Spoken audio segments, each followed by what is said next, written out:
Inside a cave, only screams could be heard, shouting that a magical beast was there. Someone was begging for help while screaming for everyone to run. A young man was giving it his all just to stay alive. His name is Ye Qing. He is a level 0 collector. He stares at the magical beast in front of him and thinks he can't even scratch the demon's head. Despite all his attacks and efforts, he dealt a total of 0 damage to the spirit wolf. He thinks about how he survives by picking up the trash left behind by hunters, as a level 0 is considered by society to be nothing more than a burden, a useless person, and trash. A monster prepares to attack again, and even knowing that his chances are basically 0, he doesn't flinch and gives his all, aiming for its head.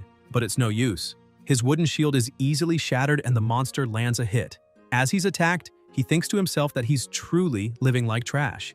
On the brink of death, he looks at the monster and thinks that this isn't right. He screams with all his might that he refuses to die like garbage. He attacks once more and suddenly a message appears.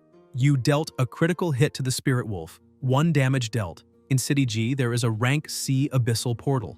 A man begins to approach the portal and another comes running. Ye runs through the portal with something in his hand, while a monster chases after him. A hunter attacks the monster and defends him, saying the collector is too slow. The protagonist is a veteran collector and works every day recycling the trash left behind by hunters who fight monsters, because the Abyss supervisors don't want those resources to fall into the hands of ordinary people. After all, those crystals are rank C and worth over 50,000 yuan. Suddenly, someone shows up and steps on a box, calling the protagonist a brat. The hunter says they will inspect the dungeon resources one by one, and warns that if Ye tries to be clever and hide a crystal, he'll face a hefty fine and might even be arrested. The protagonist asks his boss to calm down, saying he's been doing this for a long time and knows all the rules. The collector's job is usually done by those at level 0. If the combat team can't handle the monsters, level 0 lives are in immediate danger. And it's not an exaggeration to say the job is worth a life. The pay for returning from a dungeon is 300 yuan. Each collector gets 1,000th of the value of the trash collected, around 600 yuan. But since the agency takes 30%, they're left with about 540 yuan. The protagonist sighs, saying his debt is over 670,000 yuan, so he needs to work much more. Suddenly, one of the collectors calls Ye and says there's a big job with a 3 1,000ths commission. He asks if Ye wants it. The protagonist is a bit surprised, asking if it's really 3,000ths, as that's very high. His partner says Ye always seems to need money, so if he wants in, he just needs to apply to the group. Ye doesn't waste time and stands up, saying he'll join and will apply right away. On the bus, people were asking if the public mall in Shenfeng is that Abyss Republic they've been hearing about in the news. They say it's rank A. That's why the rewards are so high. They heard that several groups were wiped out. No one made it out alive. One of the workers asks if it's another subcontract, and they say it probably is. Besides cleanup, there are other important missions too, like retrieving the gear of the eliminated teams. Some workers get a bit irritated, saying those businessmen are really cunning. They question who allowed capitalists to commercially manage the abysses. The protagonist just listens in silence, staring out the window. The evolution of business. 10 years ago, the abyssal portal descended from the void, bringing the abyssal beasts with it. Only those who could level up gained special abilities to defeat these beasts. As the demonic beasts were killed, people discovered that the abyss held not only energy products like magic crystals, but also weapons and many mysterious items. When a new world was discovered, humanity went into a frenzy and began exploring the abyss. Many traditional companies went bankrupt and public funds were redirected to support this new market. Ye tried to find work in every possible way. However, he always heard that no level 0 people were accepted. He went to the hospital and the doctor shouted at him, saying the hospital wasn't a charity, and if he didn't pay up soon, he could take his mother and leave. In despair, unable to afford his mother's treatment, he begged the doctor for forgiveness and asked for just a few more days to get the money. Inside his house, the landlord starts banging on the door, shouting for the protagonist to open up because he's already 2 months behind on rent. Everywhere he went, it was always the same thing. They told him to disappear, that he wasn't needed, that he was just trash and should vanish. This drove him into complete despair as he needed money to pay for housing and, most importantly, his mother's treatment. The job market is unprecedentedly bleak for level 0 players who can't level up. Basically, they're already considered useless by society. Suddenly, in the midst of all this desperation, someone shows up and offers him a loan card asking if he needs money. With no other option, the protagonist looks at the person and takes the card. The person says he needs to pawn the most valuable things he has, which in this case are his organs. Back in the present, he sighs. One of the workers looks at the protagonist and says he heard that he borrowed 1 million from a loan shark and lost it all in the stock market, and If he doesn't repay what he owes, he's going to lose a kidney. And on top of that, he still has a little sister who depends on him. Not to mention the hospital bills are extremely expensive. They say it looks like that kid just needs to die already since there's no way he can pay off that debt. And even if he stays alive, he'll live the rest of his life as nothing but trash. Finally, the bus arrives at the location and the combat group was already waiting. One of the fighters says all the collectors are too slow, and they get off the bus already apologizing. Another fighter tells them to hurry up and emphasizes that it's not his fault if anyone dies. Everyone starts climbing and heading toward the portal. Ye also gets off the bus and looks at the portal, thinking that this time he'll work hard to earn money and make it out alive. He steps through the portal and enters the underground city, the Dungeon Republic in Shenfeng, a rank B abyss. He looks around, thinking it's his first time entering a rank B abyss.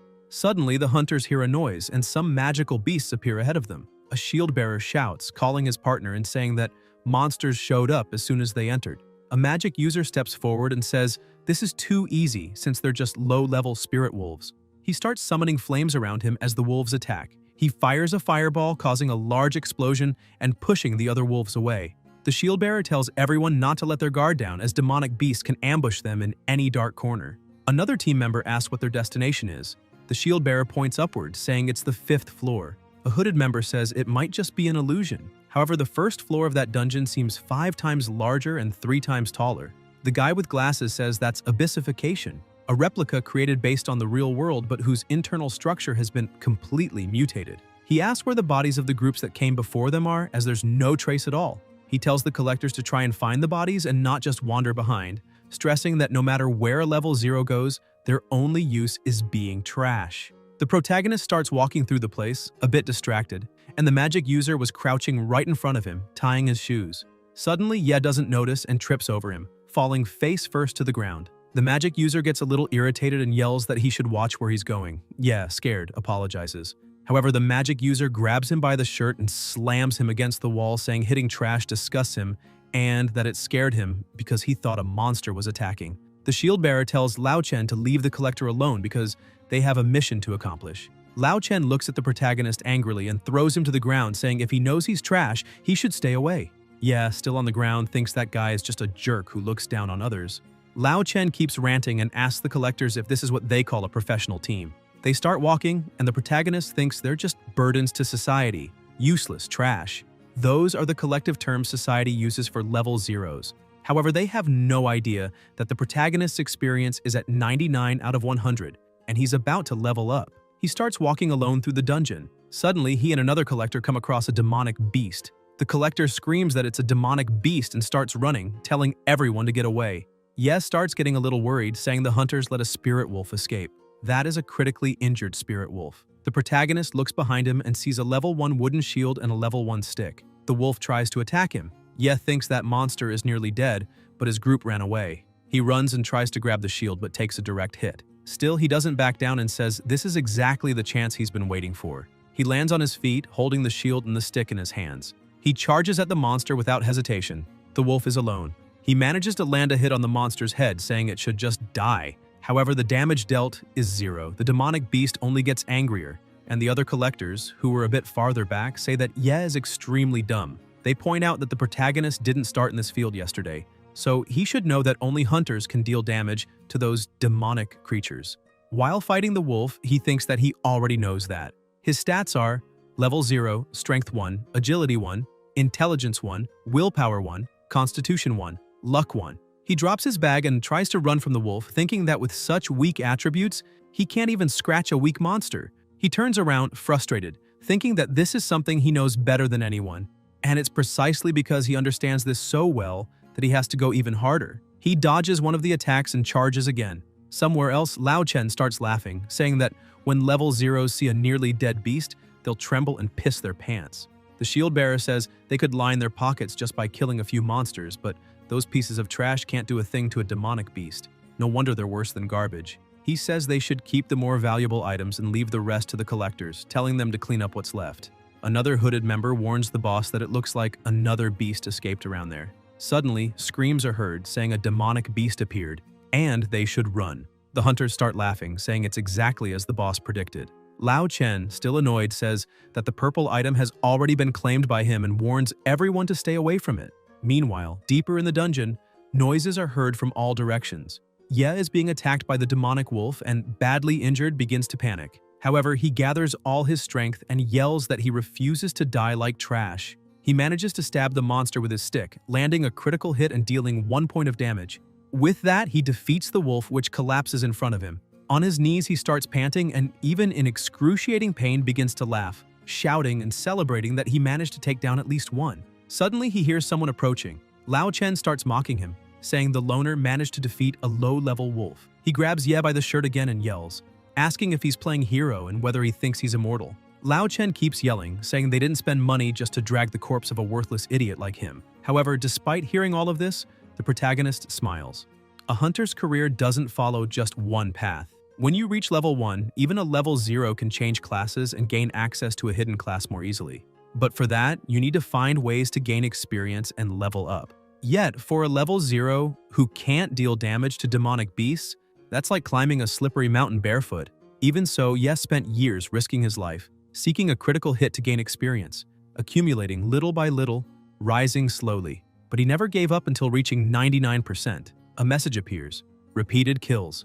You dealt 1 damage to the spirit wolf. You gained 1 experience point. With that, he finally reaches 100%. Completely injured but happy, he says, "This is the only way to gain experience. The conditions have been met." The system shows that his experience points went from 99 to 100 and that the requirements for leveling up have been fulfilled. Lao Chen is shocked and shouts that someone like that actually managed to change class. The system congratulates him, saying he finally reached level 1. An aura begins to envelop his body. In the end, he obtains the class Abyss Collector, and his max level is 1. Lao Chen looks at that and bursts out laughing. He asks what kind of joke of a class change that is.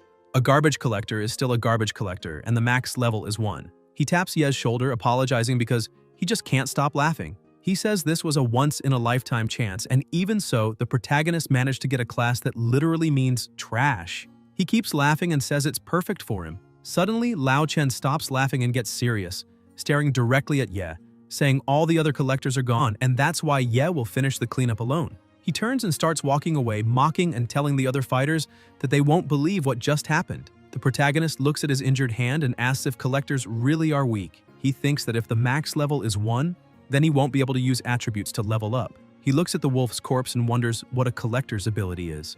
Suddenly, his eyes start to glow and the wolf's corpse begins to emit a strange energy. The system says, "Recyclable trash found. Low-level spirit wolf corpse." Ye is a bit surprised to see this system screen, so he decides to say yes. Suddenly, his eyes begin to glow purple and several hands appear out of nowhere.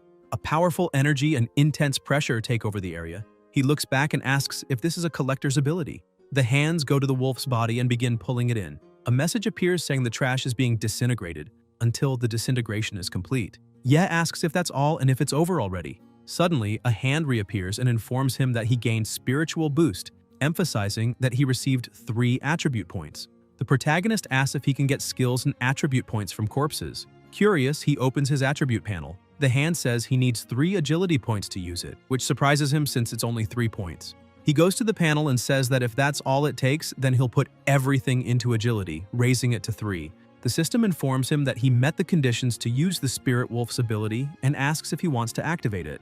Without hesitation, he says yes. Suddenly, he starts feeling something strange in his body. When he opens his eyes, he's a bit confused because he didn't feel any result. Someone yells at him, saying he needs to go clean up that mess, and he yells back that he's going. Afraid of getting scolded, he starts running. But as he steps on the ground, he notices something different. His speed is extremely higher. Not used to it, he trips over a root and falls to the ground, asking if it was the ability that did that. The system screen appears again, informing him that the spiritual boost is on cooldown. He gets up, takes a deep breath, and looks ahead. But when he sees it all, he's surprised. There are several wolf corpses there. With his new vision and collector ability, he can see that all those bodies are recyclable. Ye wonders if he can take attributes and recycle abilities from beasts, because that's the only ability of an abyss collector. He starts using his ability again, saying that maybe it's his only ability, but it's extremely powerful. While his skill devours all those corpses, messages keep appearing saying he gained 4 attribute points, 3 more attribute points, and so on. The protagonist says that when he first touched the spirit wolf's corpse, he gained the spiritual boost ability. One of the hands reaches him and delivers an energy orb, saying he received 1 attribute point. He's surprised and wonders if that really is an attribute point. He points out that apparently devouring the same type of corpse doesn't grant more abilities. Additionally, the reward for recycling bodies of the same species gradually decreases. He asks all those hands if he needs to recycle new corpses to gain new abilities, and they respond yes. He's happy, saying that this class really didn't disappoint him. He opens the attribute panel again and is shocked to see he already has 111 unassigned points. He stares at the panel and wonders what he should raise since points are no longer a problem. Yes starts smiling and says it's best to distribute the points evenly, so he begins raising all his attributes equally. In the end, his attribute panel looked like this. Name Yeqing, level 1 max class. Abyss Collector, strength 20, agility 20, intelligence 20, willpower 20, constitution 20, luck 20. Meanwhile, the group of hunters continued fighting, saying that only those last two monsters remained. After defeating them, the shield bearer asked Lao Chen if he's serious about saying that the collector changed class to collector. He wonders if that hidden class wasn't on that class list he always checks. Another member says it's not that important because every year a new class is added to the list, but the most valuable ones remain the same. These so-called hidden classes are usually just a joke. Lao Chen says that considering the protagonist's level is at most 1, then he must be an F rank, just a bit stronger than a level 0, so there's almost no difference. The group leader says they should let it go, continue what they're doing, and stay alert at all times. They keep walking and finally reach a higher point. However, the moment they look at what's ahead, they're completely shocked. A completely dark monster is standing before them. The leader says the mission target has been found, as those are the remains of the captain and the falcon hunting team. The girl with them is confused, saying there's a pile of them, and not even in that shopping mall, especially not on the 5th floor. The man with glasses approaches one of the bodies and says the abyssification hasn't even lasted 48 hours, and yet the corpses are already completely dehydrated. He says it's possible their essence was drained using some kind of magic. The woman says that up until now, they had only encountered low-level spirit wolves. So if the falcon hunting team was B rank or higher, this is really strange since they were all defeated and killed there. They start hearing a strange noise and the leader looks to the side and is completely shocked as several monsters begin appearing out of nowhere. He yells that it's not just wolves that are there. Meanwhile, on TV, the news report announces an important alert. An abyssification has occurred at Shenfeng Public Mall. Initially rated as a grade B mutation, the current number of missing people has already reached 217. Back inside, the leader shouts in fear, telling everyone to retreat immediately, saying it's an ambush. Lao Chen starts using his flame and yells that he had found it very suspicious not to see the bodies of the previous hunting team, but it turns out they were all piled up in that mountain of corpses. The leader says the weak demonic beasts along the way were only there to lure them deeper into the dungeon. As they defend against the first wave of attacks, they begin to see something much bigger starting to move. The leader looks and says that the true voice of that dungeon has appeared. It's a carnivorous plant from the abyss, rank A. Lao Chen shouts for everyone to look up because the hunters who had died came back to life and were attacking. While all this is happening, the protagonist is still recycling the corpses of the low-level spirit wolves. After recycling several bodies, a system screen pops up in front of him, saying he reached the novice collector milestone by recycling 50 corpses. He starts laughing, saying he finally unlocked an achievement. The system informs him that he'll receive the following rewards, which makes him very happy because he wasn't expecting any. His rewards are a low-grade heart collector and a very ordinary dagger. He's extremely disappointed, saying that while the dagger might be usable, the rewards are really bad. As he's there examining his rewards, he starts hearing very loud noises, looks up, and wonders if something's coming toward him. Screams start growing louder in his direction, and a zombie begins running to attack him, which terrifies him. He dodges the first strike and backs away. The system says he triggered an agility check, emphasizing that he successfully evaded with a flashy move. He shouts that the monster scared him so much he thought he was going to die. He begins to analyze his own body and feels like he's become significantly more agile, wondering if it's because of the attribute points he distributed. He clenches his fist and smiles, thinking he's finally become stronger. However, the monster that attacked him charges forward again, giving him no time to react. Just as he's about to be hit, his body reacts extremely fast. He manages to dodge another attack. He pulls back a bit and thinks it's not just his agility that's improved, but also his strength. Feeling confident, he activates his spiritual boost ability and charges forward, saying it's his turn to attack now. As he rushes in, he thinks that he's finally become the hunter instead of the prey. He lands a punch on the monster, sending it flying, saying that this time he won't just tickle his opponents. The system appears again, saying he triggered a new strength check, noting that he caused a breakthrough in the target's defense. doubling his physical damage. The monster starts groaning in pain and shaking. Ye begins to smile and says that this is his new version, and it's way better than the old one. The system screen appears again saying that, thanks to his 20 points in intelligence, the protagonist's perception has been significantly enhanced, allowing him to detect hidden traps and weak points in his targets. The monster starts moving again, and now, with his new analysis ability, Ye can see that its essence level is parasitic, and that its weaknesses are fire and its neck. The monster lets out another roar and charges full speed, but this time, instead of dodging, Ye also starts moving forward. The monster attacks with everything it has, but the protagonist manages to dodge and slips under it, going for its back. He starts summoning his dagger, thinking that the monster's weak point is its neck, and with a quick strike, he manages to hit the nape of its neck. The system notifies that he triggered another luck check. The effect of the common dagger was activated and the target received a bleeding effect. Ye steps back a bit and realizes he cut directly through the root on the monster's neck. The system notifies that he killed the parasitized human. The purple liquid on his hand begins to evaporate. The system says he triggered a constitution check and was able to resist the poisoning effect. That liquid simply starts disappearing from his body. He looks at his dagger happy, saying that his first time killing something on his own was a complete success. His collector ability identifies the parasitized human and says he can be recycled too, asking if the protagonist wants to do it. He says yes, and his skill begins devouring the corpse. Shortly after, the system says the parasitized human has been successfully recycled, and the protagonist acquired a passive ability, Toxic Evolution. His new skill, the effects of being poisoned are reversed and randomly turned into a beneficial effect for the user. Requires Constitution 15. Seeing this, he asks if that means he can drink spoiled potions as if they were normal. He uses the skill card, and the system confirms that the passive ability, Toxic Evolution, has been added. In addition, he received 5 more unassigned attribute points and also disintegrated the spoiled potion. The system warns that it's highly toxic and shouldn't be consumed, but he looks at his skill card and thinks that with his new Toxic Evolution ability, the poison will turn into something very beneficial. With that in mind, he starts drinking the highly toxic potion to see what happens. The system informs that due to Toxic Evolution, the critical effect was transformed into a healing effect, and all the damage he had taken up to that point was instantly healed. The system also notifies that he acquired the buff essence.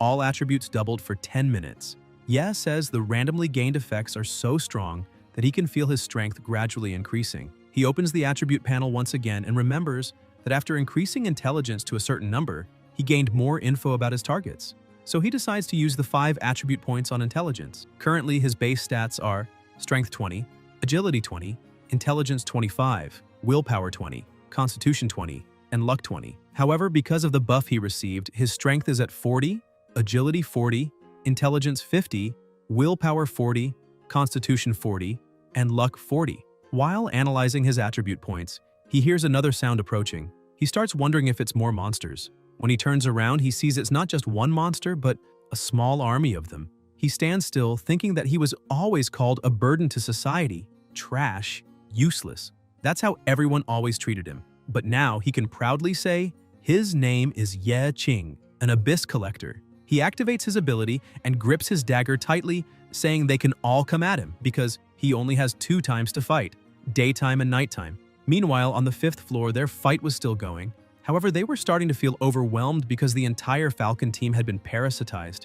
The leader tries to defend himself but realizes that even though those monsters are just the bodies, they're stronger than they were alive, not to mention the boss itself, the carnivorous plant from the abyss. He shouts to the whole group that they need to retreat immediately. They start running while Lao Chen tries to clear a path with his fire magic, but the woman gets hit in the back and the man with glasses had already been killed. The leader just keeps running, saying the monsters are still chasing them no matter what they do. Lao Chen, trembling in fear, thinks those monsters are too strong and they won't be able to do anything more. With that, he just keeps running non-stop. The shield bearer tries to block an attack while Lao Chen keeps running. He thinks he only came there for money and gear, so dying there would be a waste. Suddenly, the team leader starts being enveloped by a strange magic and can't move properly. He looks at Lao Chen and asks what he's doing, saying they're a team. Lao Chen apologizes to his boss but points out that he needs to hold the monsters off as long as possible. He abandons his leader to his fate and starts running, saying that when he comes back, he'll spend a little more on his funeral. The shield bearer, lying on the ground and unable to do anything, just tries to call for help but is completely ignored by his companion. While running, Lao Chen thinks he won't lose anything if he escapes now, because at least he still has the equipment he managed to grab, and at worst, he'll just have to come up with an excuse for his whole team being wiped out. However, he crashes into someone and falls to the ground. Seeing the protagonist, startled, he covers his mouth, but once he realizes it's Ye, he starts getting nervous, saying that once again that trash kid got in his way. The protagonist begins to get angry, asking if Lao Chen really betrayed all his teammates just to survive. Lao Chen, watching Ye's ability in action, asks if that's all he can do. Suddenly, he starts thinking that he can't let the protagonist leave, because if Ye reports him to the committee supervisors, he'll likely be condemned. He shouts at Ye, asking if he doesn't want to become stronger and stand out from the others. Then he says this is the moment and tries to kick the protagonist, telling him to go and become monster food. However, the kick has no effect on Ye. The system appears, saying that the strength check failed. The kick was invalid and will have negative effects. Lao Chen falls to the ground in pain, screaming and insulting the protagonist, asking what he's doing. Ye begins to release his aura, cursing Lao Chen, saying that he may be trash, but anyone who abandons their friends is worse than trash. Without hesitation, he begins using his ability. Lao Chen starts shaking and screaming, "What is this?" begging for help and calling for his mother, but he is dragged away by the hands. The ability notifies that the trash triangle is in progress, but that trash is not recyclable. The hands throw him back to the ground, and the protagonist says that apparently not all trash can be recycled. Suddenly, another notification appears saying the recycling skill has been upgraded. Now, the target's useless abilities can be recycled with their consent. Additionally, Ye receives another card saying he is the Spellmaster, the 3-minute experience card. If the target is unconscious, consent is given by default, which is very convenient. He uses the 3-minute experience card. With it, he gains control over all flames. The Fireball skill requires 15 intelligence points, and he has 50 in total.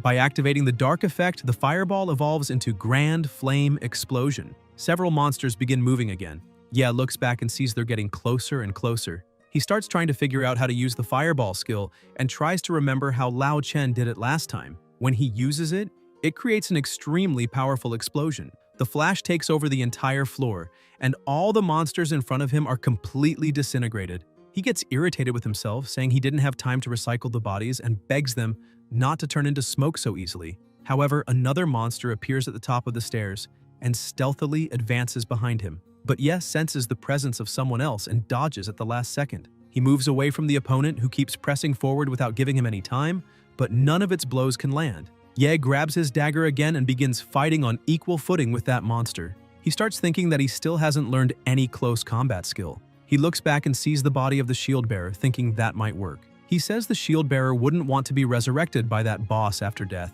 so maybe he should help him become stronger. Using his ability, he begins to consume the entire body of the shield bearer, thus gaining the golden shield. Immediately, he starts using the shield, and in the middle of the opponent's charge, he spots a weakness and rushes in, smashing the monster's head with the shield and winning the battle with relative ease.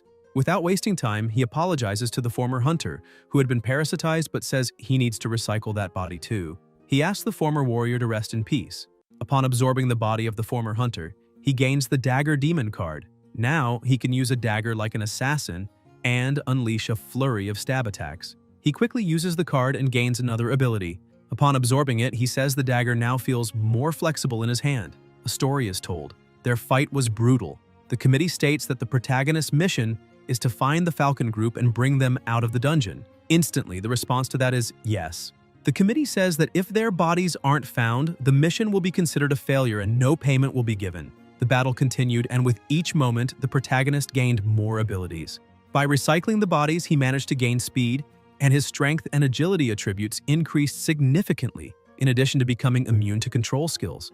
The man telling the story says he already knows he won't get anything. The committee asks if he has found the bodies of the Falcon group. He replies yes, but that they've all been recycled. The committee asks what he's talking about, and the man says all the corpses and monsters were taken into the abyss by that person. At the Abyss Supervisory Committee building in the interrogation room, Lao Chen is sitting in front of the evaluators, trembling with fear. The committee says he was the only survivor from that dungeon, so the person he's referring to doesn't exist. And furthermore, there's something very strange. When they found Lao Chen's body lying on the ground, his level had been reduced to 1, something that's never been seen before.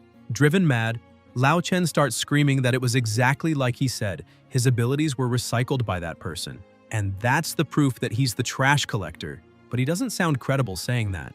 The committee states that the abyss's energy pollution level is so high that it's possible he was recycled and then spat back out, which is what's causing hallucinations. That's the main theory proposed by the assassination team. Lao Chen keeps yelling that it's not true and insists he's telling the truth, that he wouldn't lie about it. He insists that everything really happened. The trash collector did all of it at the entrance to the rank B abyss.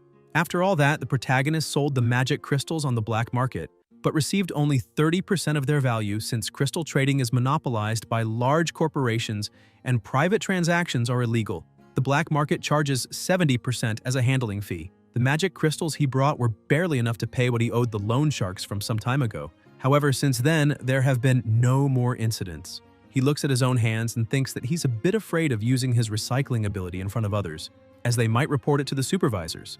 Not to mention that he awakened an extremely strange class, so it wouldn't be impossible for them to lock him up for a year to run major experiments. The protagonist concludes that he needs to earn as much money as possible while he's still a free man. Among several other people, the group leader says that Abyss just appeared, and everything is still extremely new, so everyone there needs to be aware of the risks involved. That's why the rewards will be doubled. He emphasizes that only people with a class qualification and a rank higher than B can sign up for the mission. Ye asks the leader if he thinks someone like him would qualify. The leader asks what his rank is. The protagonist pulls off his hood and says he's a level 1 collector. Everyone starts laughing and the leader slaps his hand, saying that even a piece of trash like him has the nerve to consider himself a classed individual. He says the protagonist should get in line with the rest of the trash. However, that's exactly what Ye wanted. He thinks that if everyone there believes he's weak, they'll lower their guard and probably place him in the back of the group, acting as a simple support. And in that case, even if he secretly collects bodies and trash, no one will notice. It's a dangerous plan, but a brilliant one. Suddenly, another person arrives and says they should get going. People start commenting that she's the daughter of a famous family, the one who awakened a God-chosen class. The woman tells the leader that if they take the protagonist, then they'll have enough people. Others keep commenting that she's the rising star of the hunting group, and also known as the Chosen of God. Her name is Liu Xingran. The leader still hesitates a bit, saying that kid is clearly level 1, and, on top of that, a novice without any proof or qualification. Xingran says it doesn't matter if he's a novice, and it wouldn't matter even if everyone was level 1 because they're all just there to be numbers, so they're all the same as trash. The leader agrees with her and says their only responsibility is to protect her, since that place belongs to her family, so it's only natural that she has the final say. Ye breathes a sigh of relief, thinking that was a close one, as he thought he'd be kicked out again. However, this isn't the first time he's acted like simple trash. Suddenly, Xingran looks at the protagonist without saying a word. He gets a little uneasy and starts wondering where he saw her for the first time, until he remembers it was back when he hadn't awakened yet, around 2 years ago. She was in danger, and her weapon had broken, but he stepped in, and without hesitation, managed to land a critical hit on the monster, finishing it and saving her life. Still shaken from the situation, Xingran asks if he's really a trash collector. Then how did he manage to kill demonic beasts?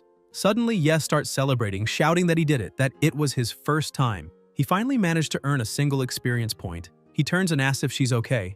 Xingran says she really had heard the rumors, but didn't believe anyone was actually trying to level up that way. She asks if it's true, if he's really trying to gain experience like that and why. The protagonist says the reason is obvious. He needs money. He bends down to pick up the magic crystals and she stands up, saying she can't believe someone is actually doing that, since that method could cost him his life. But the only thing that caught his attention was that the monster gave a lot of magic crystals. He turns to her and asks what she really knows, because people with good classes like her always think they're superior. So how could she understand how hard the life of trash like them is? He continues doing his work while saying she's the one who abandoned the group and went off alone. He asks if she's really trying to waste her life facing that many demonic beasts, since she charged at them without hesitation. That makes him wonder and ask if she's really trying to prove something. She gets irritated and says yes because she needs to get stronger, as she wants to be the first person to conquer that place. Ye asks what place she's talking about, but she changes the subject and asks him to tell her the real reason he wants a class so badly. Without thinking twice, the protagonist says it's because of his family. He explains that he wants to become stronger so he can protect his whole family. Smiling, she asks for his name and the protagonist introduces himself as Ye Qing. Still smiling, she introduces herself and says she truly hopes to see him succeed someday. She emphasizes that once he manages to get his class, he should join her group so they can conquer that place together. She extends her hand to him, but the protagonist is a bit confused since it's the first time he's actually been treated like a human and not like trash. Even so, he ends up accepting and takes her hand, saying it's a deal, and that she better not hold him back when the time comes. She says she'd like to see him again after he changes classes, since she just killed 30 demonic beasts on her own and he only killed one. Actually, half, since he only landed the finishing blow. Suddenly, some people appear there. They say they've been looking for her for ages, and question how she could sneak into the depths of an abyss. The reality of the world returns to normal. People start cursing at the protagonist, saying he shouldn't go near her again. They grab Shingren and start dragging her away, saying the president is furious and nearly ended everything, and even though she asked them to wait, they completely ignore her. At the last second, she throws a crystal up, telling the protagonist to catch it, and with a smile on her face, she says it's his reward for killing half a monster. He turns around and starts walking away, thankful for that. However, he doesn't exactly remember what her name is. He asks if it's Liu Xingren. The leader smacks him on the head, shouting that yes, she really is Xingren, and asks where he's looking, ordering him to get moving and enter the portal. He looks at her and says he'll do his best not to be a burden to everyone. She looks at him without saying anything. A few seconds later, she says it's fine and asks everyone to grab their gear and get ready to enter. Once everyone is ready, they begin heading toward the entrance of the abyss.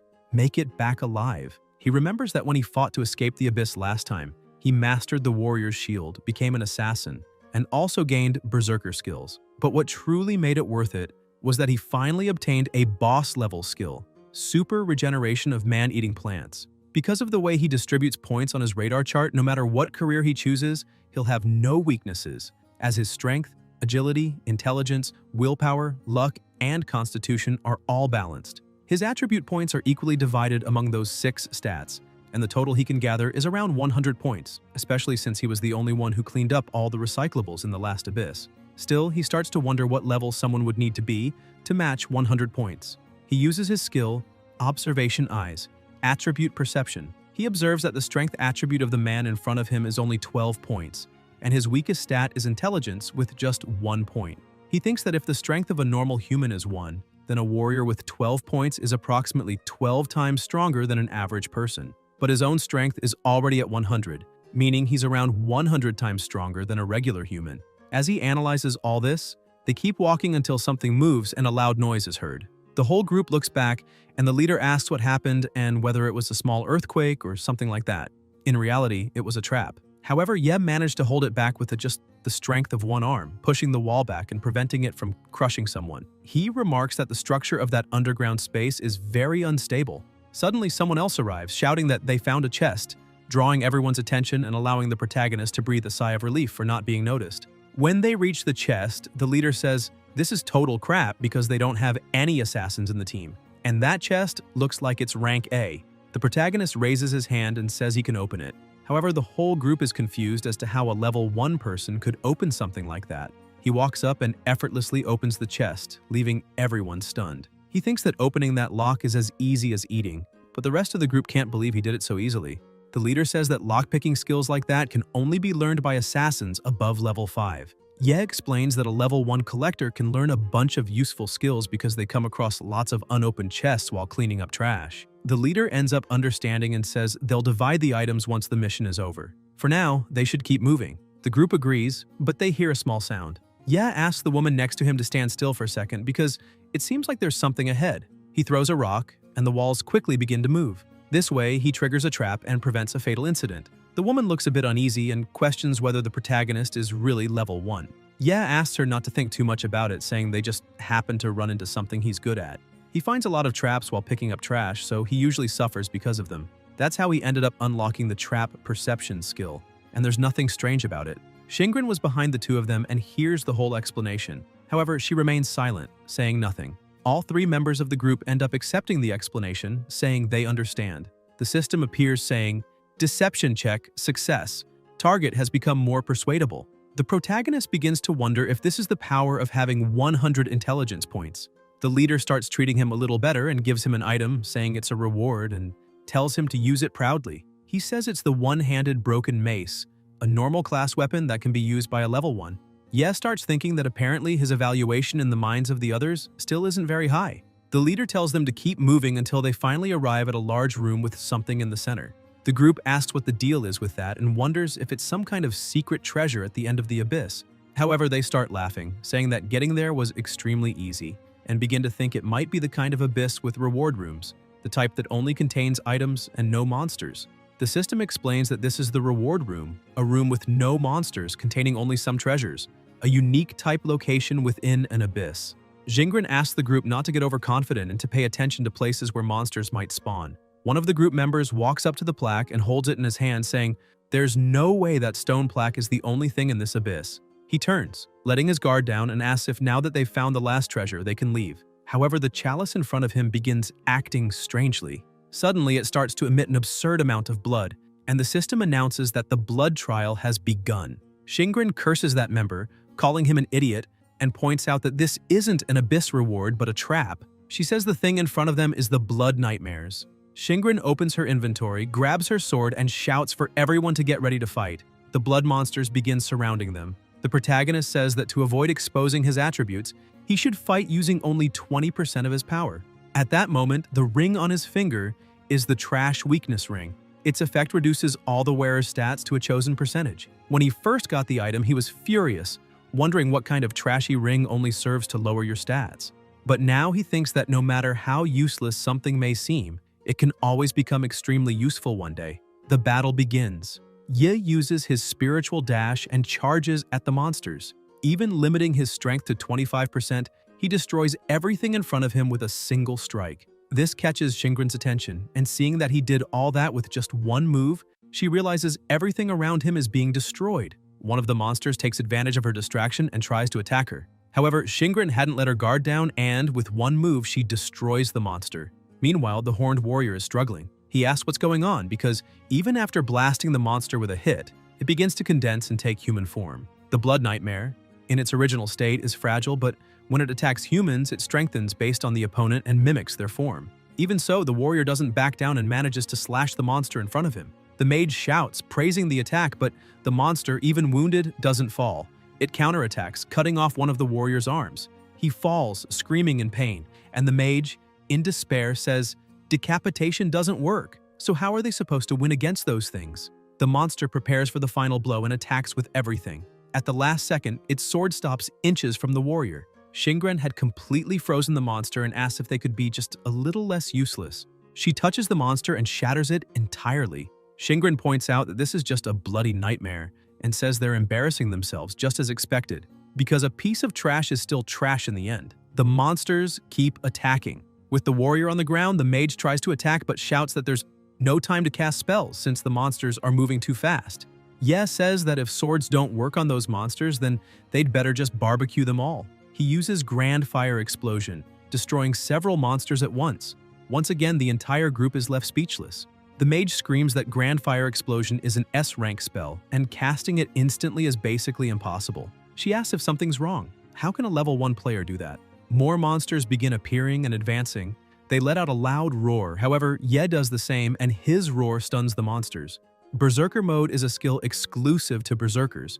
Speed is increased by 100%, strength as well, and damage taken also doubles. With one punch, he completely explodes the blood nightmares, but he notices blood fragments flying all around him. When he looks back, the monster he just destroyed starts to fully regenerate, but with something different. The mage, still frightened, says that monster duplicated. The creature begins to evolve, transforming into a blood nightmare king. The group starts shouting, asking how a king-level monster could appear in a B-rank abyss. That's why they're certain something's wrong there. Ye says that monster can mimic its target's form and grow stronger by facing stronger enemies. That blood nightmare absorbed the protagonist's attributes and instantly evolved into a king-level monster. The blood nightmare begins its assault, but Ye manages to dodge. As he pulls back slightly, he wonders if that monster's attributes are enough to match his own, because if that's true, it means there's no way to win by overpowering it. Jingren steps forward and calls the protagonist a useless little fish, telling him to get out of the way because she wants to handle that powerful opponent. The monster starts attacking her too, but with her speed, she's able to dodge and begins climbing up its body. With her freezing sword, she attacks and begins freezing parts of the monster. Ye is surprised to see that she can use domain-level ice control, but it still isn't enough. With its other hand, the demon strikes, landing a direct hit and throwing her to the ground. She gets up and even without major injuries thinks that it's not going to work this way because she's still too weak. Some time ago, she was at the edge of an abyss, and her guards warned her that the abyss's energy was highly unstable, asking if she really wanted to go in alone. Jingren kept preparing and thought her goal was to conquer that place once and for all. the highest darkness level of the Tower of the End. However, her growth rate is still far below that of her brothers and sisters. She stands up and keeps thinking that, honestly, to be a princess, she doesn't even come close to them. The blood nightmare keeps attacking, and she begins gathering energy around her, thinking that if she can't easily eliminate the abyss, she's not worthy of inheriting her family's name. Liu Xingren opens her eyes with intense focus and creates a barrier around herself, managing to block the attack. A flag appears beside her and she slams it into the ground. That's the Frost Banner. The system appears and says, "Haste! All allies within a 30-meter radius gain a 50% speed boost." The ground in front of her starts freezing and quickly reaches the monster, freezing it completely. With her boosted speed, she charges forward. She thinks that the Ice Demon specializes in restraining water-type monsters. Even if it can't kill, it'll no longer be a threat if it's frozen. Xingren uses Comet Strike, an extremely powerful blow that manages to slash the monster. The protagonist watches and says that this must be the legendary God-chosen class. However, he's still uncertain, wondering who is stronger, the King-level Blood Nightmare or the God-chosen Knight. As she finishes her attack and pulls back slightly, she looks at the monster and starts to wonder if her attack had any effect at all. The part she managed to cut falls to the ground, but the King-level Blood Nightmare remains intact. It continues attacking, but none of its blows land. While fighting, she thinks that even though she's an S rank, her strength still doesn't come close to her older siblings. She keeps dodging while questioning her own power, thinking that even though she carries the Liu name, she always feels like she's being left behind. And clearly she is the weakest member of the entire family, always mocked and ridiculed, called the disgrace of the Liu family, with people questioning how they could have such a weak sister, saying she should just stay home because the abyss is too dangerous for someone so fragile. With all that weight and those repressed feelings in her heart, she gathers her strength, thinking that she wants to become the strongest, even if that means starting with a beginner's abyss. Because as long as she keeps challenging greater hardships, she'll be able to surpass everyone one day. And to surpass everyone, she must be capable of facing every challenge by herself. She lands a blow on the monster's head with all her strength, but it's not enough. Ye looks slightly alarmed and she notices something behind her. The monster lands a direct hit, slamming her into the ground with immense force. From that attack, she begins coughing up blood. The team's mage starts panicking, shouting that the monster was able to defeat even Xingren, an S-rank hunter. So everyone needs to get out of there immediately. The Blood Nightmare prepares to deliver the finishing blow to her, but the protagonist won't allow it and once again uses his firepower, destroying one of the monster's arms. The severed arm flies toward the rest of the group, who scramble to dodge. Thanks to that attack, Xingren manages to get up. Ye was going to face the monster head-on. He uses his observation eye skill to find the monster's weakness. He thinks that if that monster really reaches king level, it will gain resistance to abnormal conditions. And if the level is high enough, it might become completely immune to freezing, stunning, paralysis, and slowing. As the levels progress, even places that were originally weak points will no longer be. That's why he thinks there's no reason to keep holding back and decides to activate all his attributes. He gathers an immense amount of fire in his hand and with a punch causes the monster tremendous pain, but it's still not enough to defeat it. The monster counterattacks, but the protagonist manages to get out of range. While Xingren takes a healing potion, the mage is impressed by the protagonist's speed. He keeps dodging and attacking like it's nothing. His movements are truly impressive, like those of a real assassin. He begins releasing even more power, thinking that as long as he can find the weakness of that king-level monster, he'll be able to reach his goal. He attacks with consecutive fireballs, causing great damage. However, he thinks that no matter what part he destroys, it will always regenerate, and he hasn't managed to identify any weakness on the monster's entire body. However, he notices the monster seems to be remotely controlled by something. When an object was removed, a trail of blood appeared, indicating that the cube had something to do with the Blood Nightmare. He asks the group to throw it to him. The warrior sees the block in front of him and with a three-fingered kick, makes a perfect throw. The system screen appears saying the intelligence test was successful and that he can now decipher the ancient writing on the block. The system begins decoding the ancient enchantment on the block to break the blood curse. Ye is shocked and thinks the solution was right under everyone's noses, and if he had used the observation eye from the start, all of this could have been solved. The monster grabs the plaque in midair, puts it in its mouth, and enters invincible mode. The group asks why the monster is no longer moving, and the protagonist gets frustrated, saying he was too careless. Now that monster has gone into invincible mode. Xingren approaches him and asks if they've met before because when she heard him for the first time before entering the dungeon, his voice sounded familiar. Ye is surprised and asks if she really didn't recognize him. He explains that he met her in the abyss 2 years ago and says he was the trash collector who took her experience point, the first one he ever earned in his life. She remembers and brings up the 29.5 points she got from that monster. So, he's that brat who took her 0.5 point. Shingren says she remembers now, but can't recall his name. She throws out a few guesses, making him a little uncomfortable, so he decides to tell her his name is Ye Qing. She's surprised and happy at the same time because she never imagined he'd succeed just through hard work. He confirms she's right and says he's now a level 1 collector. Shingren is amazed because he'd always risked his life for experience, slowly accumulating his points, and still managed to become incredibly strong. He asks why she's looking at him like that. She smiles and says it's a little embarrassing to say it out loud. She taps her sword on the ground again and says the block will orbit around the Blood Nightmare's body, so her control over the ice demon can freeze it for a short time. Shingren asks the protagonist to use that brief moment to locate the block. Yes smiles and says he expected that, because no matter who you are, there are always moments when you can't handle a challenge alone. With a smile on his face and confidence in his heart, he tells her to consider this a 0.5 reward and emphasizes that they'll work together to defeat that monster. She smiles and gives him a high five, saying he better not slow her down. The rest of the group yells at both of them, telling them to wait a bit because they want to join the battle too. Even if they're not much help, they want to fight with everything they've got. Yes smiles and says it's fine, so they'll do it all together, and emphasizes that they'll definitely all make it out alive. They get ready.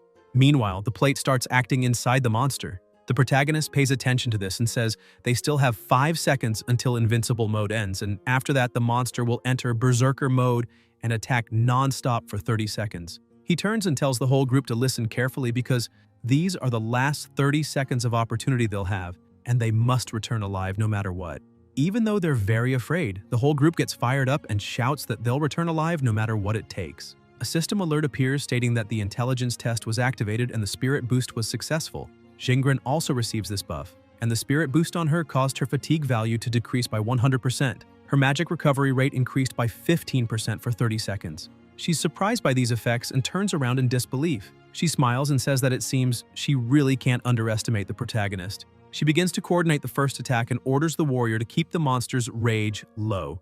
Without hesitation, the warrior charges at his leader's command, goes up to the front of the Blood Nightmare and starts insulting it, trying to grab its attention. This works, as the monster's rage is now focused on the warrior. Wasting no time, Jingren continues coordinating her team and asks the beloved to hit the monster's newly formed tentacles and cover the collector. She immediately gets to work and manages to restrain the monster for a while using her magic. Ye observes the situation and says the block with the griffin is the key to ending the blood trail, and that if it gets destroyed by the fireball, the blood trail will never end. Shingren asks what they should do. Even without being sure of what he's saying, the protagonist says maybe he can pull it out with his bare hands. Jingren is shocked by this idea and shouts that there's no way he can do that with his bare hands, questioning if he really plans to dive into the Blood Nightmare's stomach. Ye starts focusing and says, no, in fact, he's going to penetrate the monster's body. Still surprised and not fully understanding, she ends up agreeing and tells the archer to hit the ceiling so the falling rocks can create a platform for the protagonist to jump from. The archer says he got it and prepares, firing a powerful shot at the ceiling, causing an explosion above the monster. Shingren uses her flag again and shouts that she's going to freeze the lower half of the Blood Nightmare. Ye gets ready to act and says they can leave the rest to him. The two launch the attack. The monster notices this and starts attacking them as well. However, all the attacks are avoided, and the protagonist charges in without fear. The reason he advances so confidently is because his super regeneration ability can instantly heal light wounds, so he can ignore minor attacks from the Blood Nightmare. Shingren drives her flag into the ground, freezing the monster and temporarily immobilizing it. Ye takes advantage of the opening and leaps. She shouts for him to hit the chest area since it's the easiest to penetrate. The protagonist says he can't go that fast and activates his berserker mode, gaining 20% more speed. He also uses his Toxic Rush skill, and the potion's effect is reversed into an additional 15% speed increase.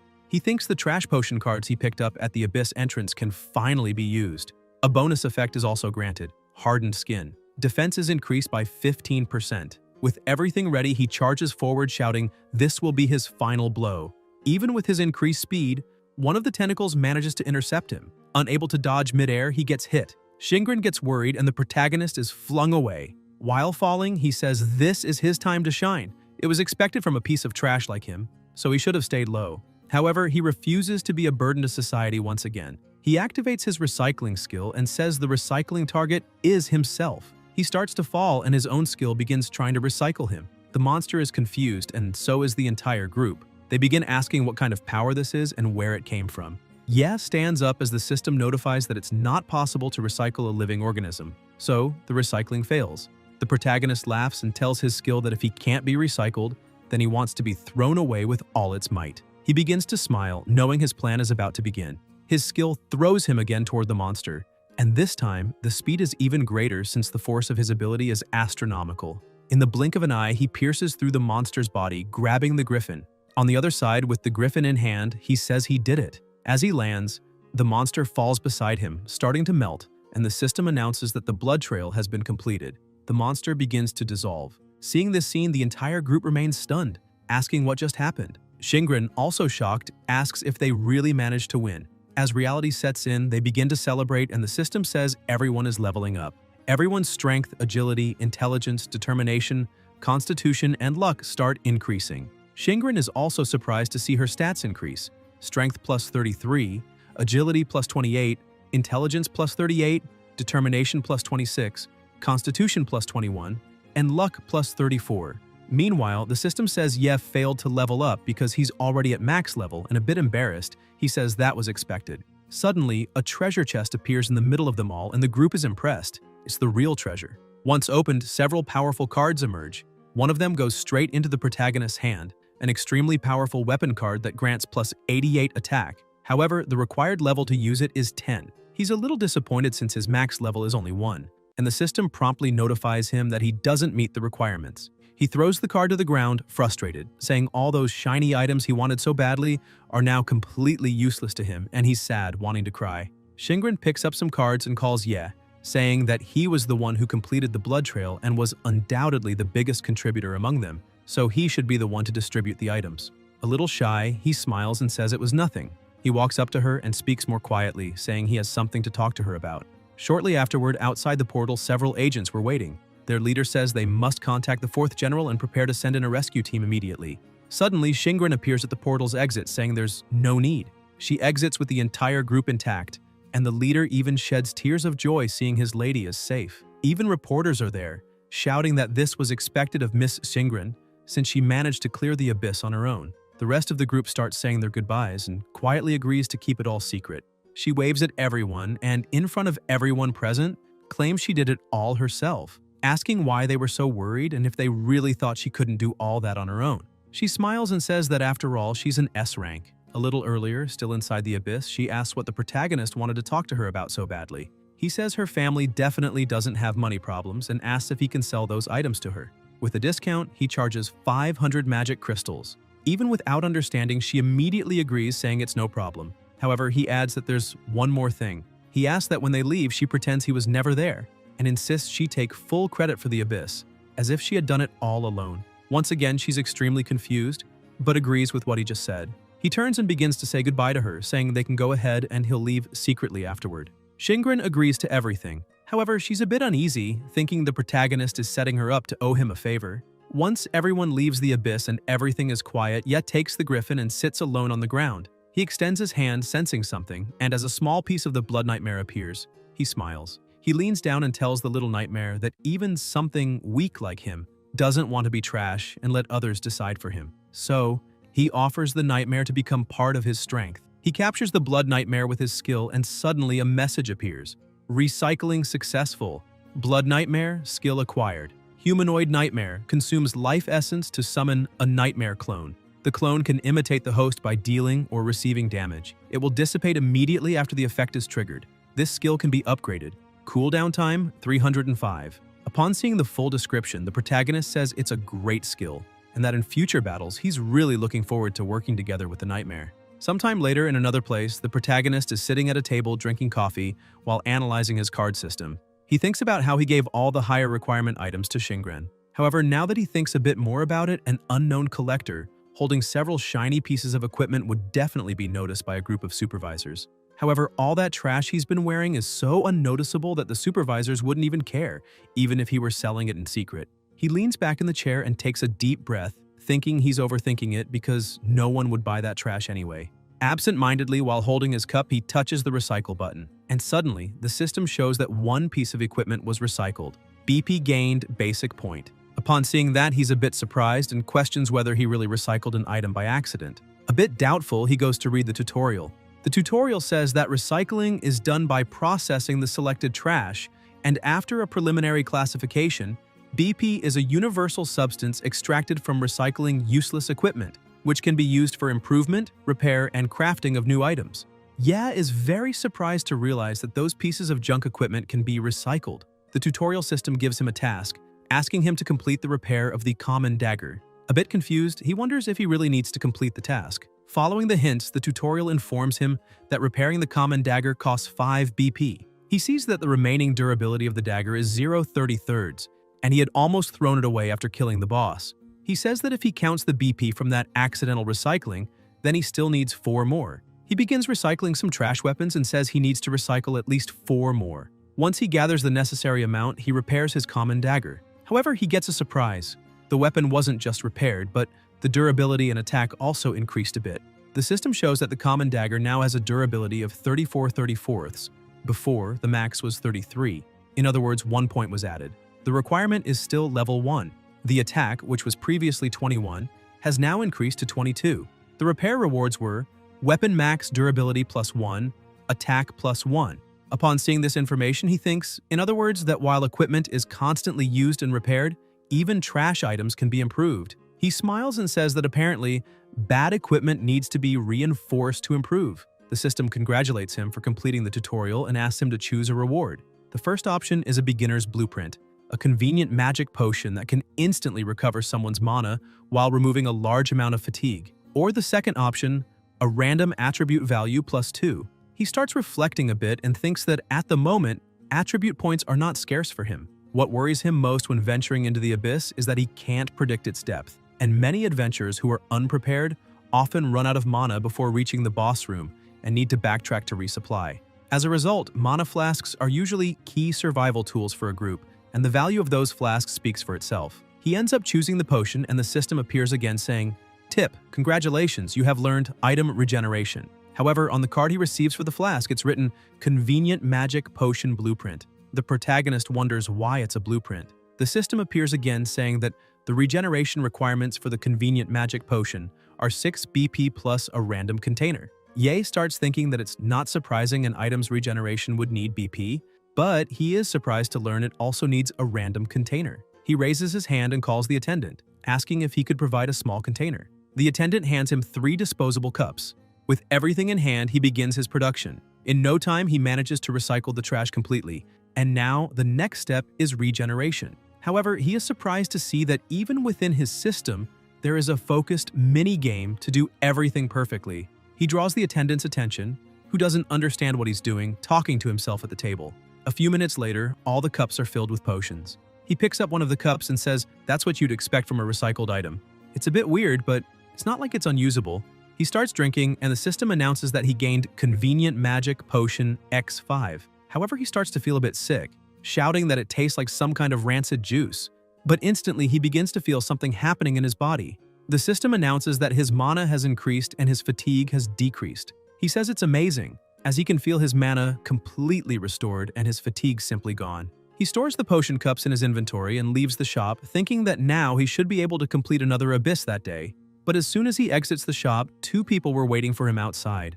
A bald man asks if he is Ye Qing. The protagonist becomes a bit suspicious, so he decides to remain silent. The man who asked his name says it's only been a few days and his aura has already changed completely. The bald guy touches his shoulder and smiles, asking if he found any treasure while collecting trash. He points out that he's been looking for the protagonist for a while and almost reported him missing a few days ago.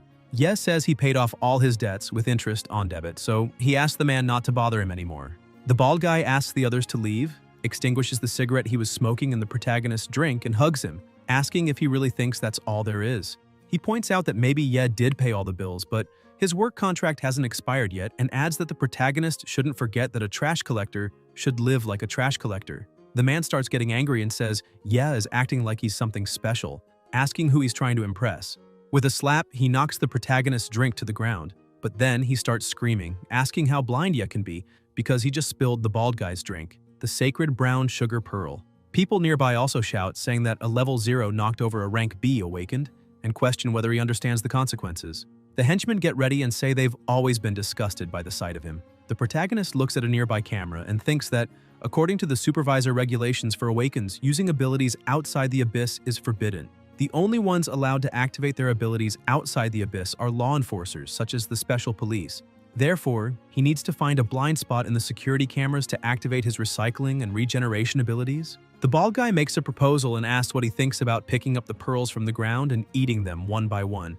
And then, when done, licking up the puddle of milk tea from the floor. He starts laughing mockingly, saying he's offering this trash collection job opportunity because, after all, it's a rare job opportunity. Already irritated with the situation, Ye says he refuses, and that's enough for the bald guy to charge at him, asking who he thinks he is. However, someone starts approaching. This person is so powerful that upon getting close, the bald guy starts trembling. That man is Rodrigo, known as Caesar, from the S-rank hunting group, Blood Oath. Caesar grabs the bald guy by the tie and asks if he has gathered enough people. The bald guy, trembling, says he's almost there, only one person left. Caesar starts getting irritated and asks where the last person is. Suddenly, he turns and calls the protagonist, saying he's hired. The bald guy says that kid is just a trash collector. The protagonist observes the two, and the bald guy keeps saying that the kind of person Caesar wants should be someone who can defend himself and promises to find that person right away. Caesar replies that when entering the abyss under the Red Moon state, all monsters become extremely fierce, and what he really needs is someone who can be used as bait. So the individual's strength doesn't matter. Upon hearing about the Red Moon, the protagonist begins thinking that during that state, monsters in the abyss go into a frenzy. Rare monsters also appear, rewards are doubled, and the quality of the magic crystals is purer. Seeing this great opportunity, he thinks for just a moment and already gets excited, saying he wants to be part of it. Caesar says that's an excellent answer and emphasizes that he likes the protagonist's determination. He calls everyone else to gather, and suddenly the protagonist hears a shout. Lao Chen appears behind him, saying it's him, but before he can say anything else, Ye charges at him, telling him to shut up. With that, they start fighting in front of everyone. The protagonist drags him to a corner, and a bit more calmly, they try to talk. Lao Chen, still scared, shouts that he's not hallucinating and emphasizes that the protagonist really is that guy. Ye explains that if he hadn't borrowed everyone's strength that time, they all would have died inside the abyss, and it's thanks to him that Lao Chen is alive now. Caesar appears from behind the wall asking if the two know each other, but the protagonist says no. Caesar turns and says that answer makes sense, because how could someone who killed his own teammates have any real friends? Ye asks Lao Chen how he managed to get out. He starts shouting that the committee originally planned to sentence him to 15 years, but he sacrificed all his assets and paid a 1.5 million fine to be released. He keeps saying that it's all the protagonist's fault and now he has no money left and lost all his levels, so he has to start over from scratch like trash. He continues yelling and threatens the protagonist, saying that if he doesn't return his levels, he'll report him to the World Committee. Ye begins to release his aura and stares directly at Lao Chen, saying he dares him to say anything to anyone, because if he does, he'll truly be turned into trash and recycled. Sometime later in the city's subway, the three were arriving at the portal. Upon arrival, a level 3 bard named Zhou Tong welcomes the protagonist to the disposable team. He asks what his job is. Ye says he's a level 1 collector and his name is Ye Qing. Lao Chen also introduces himself, saying he's a level 1 mage. Zhou Tong walks up to the protagonist and says, "That's normal because they're all trash there, so there's no need to mock each other. After all, they're all there to trade their lives for money, and there's nothing nobler than that." Ye looks at that guy beside him and thinks that apparently this trash team will really be going with him. Zhou Tong keeps talking and says he'll introduce the other two disposable teammates. They stress that they need to choose a leader for the small disposable team. As a level 3 bard, he believes he's the most qualified for the role. A level 2 healer named Lao Zhu tells Zhou Tong that he's the highest level among them, so it's fine by him. Another group member is a level 3 warrior named Lao Zhang. He says it's fine by him too. Caesar begins to speak, saying he's going to announce something. Besides the 6 main members of Blood Oath, there will be 5 temporary members accompanying them this time. One of the Blood Oath members asks Caesar not to speak so loudly about the disposables. Another member says, "Once disposable, always disposable," mocking the rest of the awakened. Disposables are used as bait to reduce the losses of the main members. Caesar continues explaining that this abyss has the form of a labyrinth with various traps distributed in each room. He emphasizes that the disposables have the duty to find a passage to the boss room as quickly as possible and bring the information back to the main team. He starts laughing and opens the labyrinth, saying he doesn't expect any of them to have combat skills. So, if they encounter a monster, just run. In addition to all that, he explains that if they really want a share of the money, At least one of them must survive because if only one survives, that person will get all the rewards. The healer starts to cheer, and the warrior asks if he's feeling okay. However, Lao Tzu says that doesn't matter because he can't give up, since he still has 4 daughters waiting for him to bring dinner home. The warrior sighs, saying his wife is seriously ill and needs money, and begins to question what other reason he would have to accept this kind of job. As the portal fully opens, Zhou Tong calls his disposable team to enter. Lao Zhang looks at his companion and says he seems to be a newbie, but the healer thinks that's normal and asks if there isn't always a newbie in the disposable field. The warrior says that's not what he meant, rather that the newbie looks extremely relaxed, and it's the first time he's seen someone so calm before entering such a difficult abyss. As soon as they enter, they start walking through the place, and their leader turns and asks if they don't find it strange that no monsters have appeared even after walking so far. Lao Chen yells at his leader to stop jinxing them by saying things like that. Lao Tzu starts looking around and asks why the environment suddenly got colder. The warrior agrees with him and says the temperature dropped. Zhou Tong continues walking while shivering from the cold, saying he already knew this could happen and should have dressed better. Distracted by the temperature, he ends up stepping on a trap, and a giant blade starts falling toward him. The protagonist flicks his forehead, pulling him out of danger. However, he complains that it hurt a lot. He turns and asks what just happened. Lao Chen explains that he stepped on a trap and calls him an idiot. Ye watches the scene and wonders how their leader has survived until now. He keeps walking like nothing happened and says he's extremely lucky, yet almost got killed by that mechanism. However, his luck is only at level 1. The protagonist looks at him, saying he's not lucky, just careless. But the leader isn't discouraged and takes the lead again, saying it's no big deal, they should keep moving. However, he steps on another trap and more things start falling on him. He runs back to the middle of the group, dodging another trap. The healer stares at the things that fell and asks if those things might be alive. Suddenly, spikes start coming out of the cocoons and turn into level 5 demonized spiders, elite creatures. Demonic insect spits poison. Zhou Tong starts screaming, saying those disgusting bugs are terrifying. Quickly, Lao Chen activates his ignite and tries to attack the monsters. However, nothing happens. The group shouts that those are elite creatures. While the others are panicking, the warrior says to leave them all to him and charges in. However, one of them slips past and reaches the protagonist, trying to bite his leg. No damage is caused, and he just kicks the creature, destroying it completely. Lao Chen looks at Ye and asks why he's being so arrogant since he's nothing more than a skill thief. The system shows that the demonized spider is recyclable and has been found, and asks if he'd like to recycle it. Immediately, the protagonist decides to recycle it and gains 1 more attribute point and a new skill. It's an arcana. They're an additional type of skill that can be used on items and equipment. After 1 use, the arcana will disappear and the target item or equipment will gain the arcana's enhancing effects until it's destroyed. Arcana of the same type cannot be stacked, but various arcanas have fusion traits. Upon seeing this information, the protagonist says it looks like he can obtain not just skill cards and job cards from recycling bodies, but arcana cards too.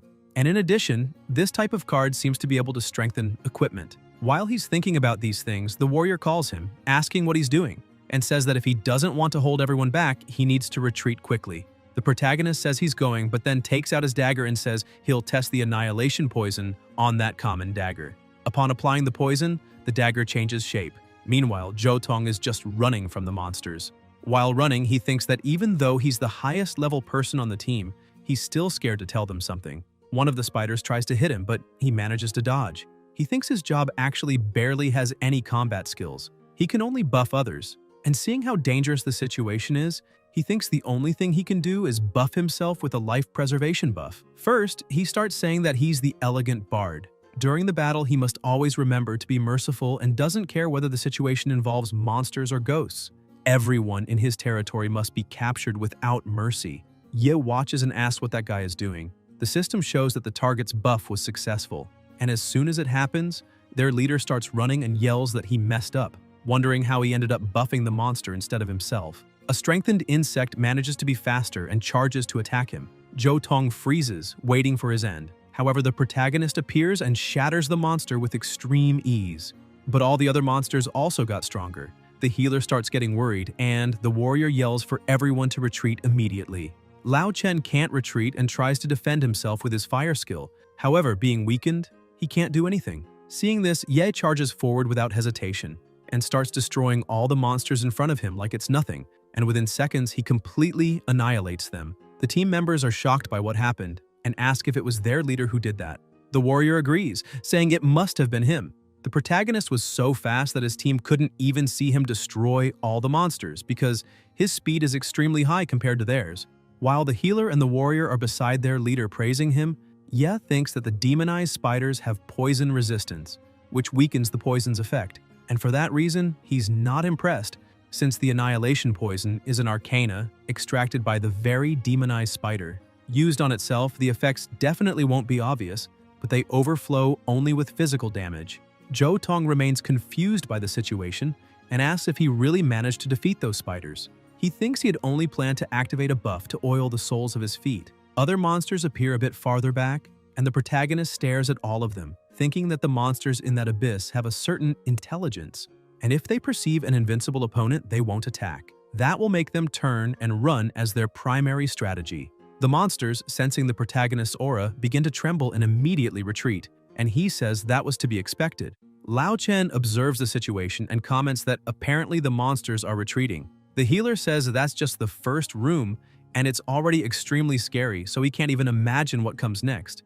Ye starts thinking and says he already has many recycled annihilation poison arcanas, and decides to keep one card as a reserve, converting the other 27 into basic BP points.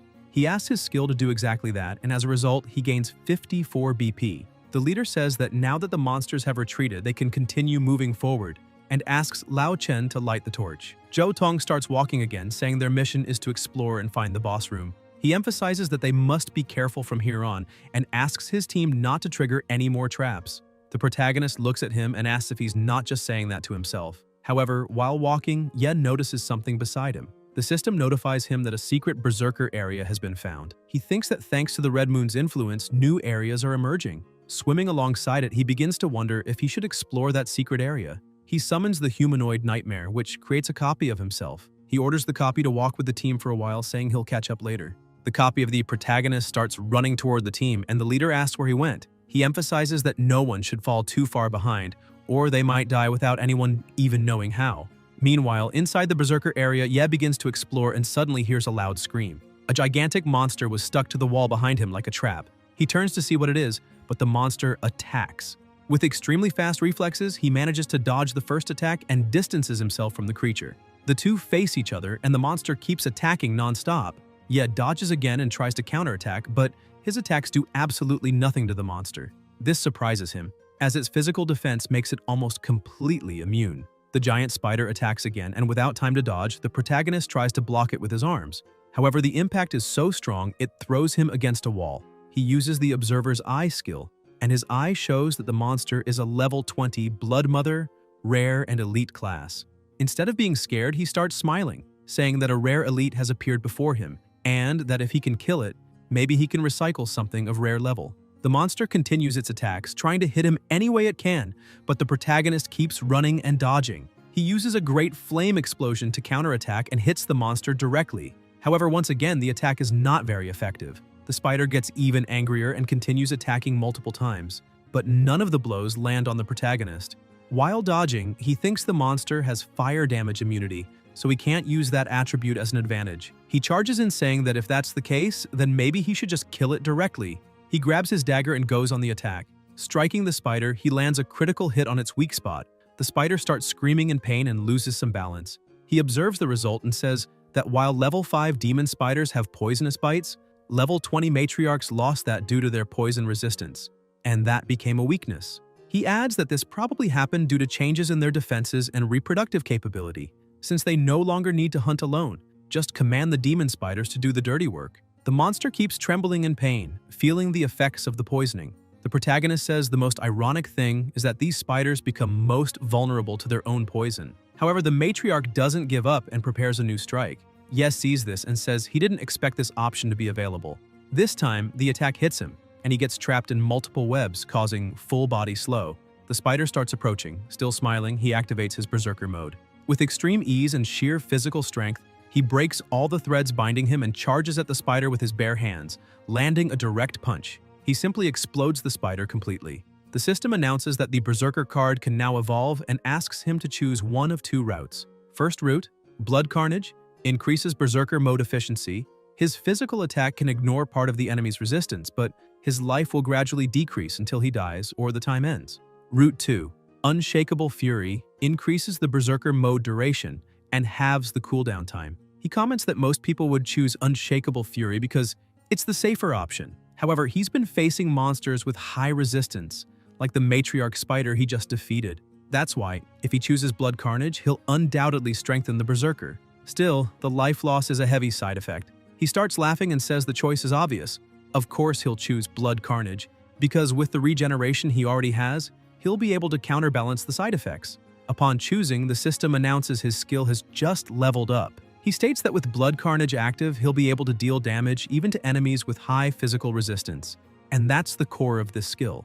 Other items appear in front of him and he quickly collects them. The protagonist says those are pieces of equipment he can bring back from the Abyss as an official member, especially one that he can sell for 15,000. After picking up the items, he activates his skill to recycle the rest. The system says he obtained 20 tribute points, but what excites him is discovering what kind of skill he'll get.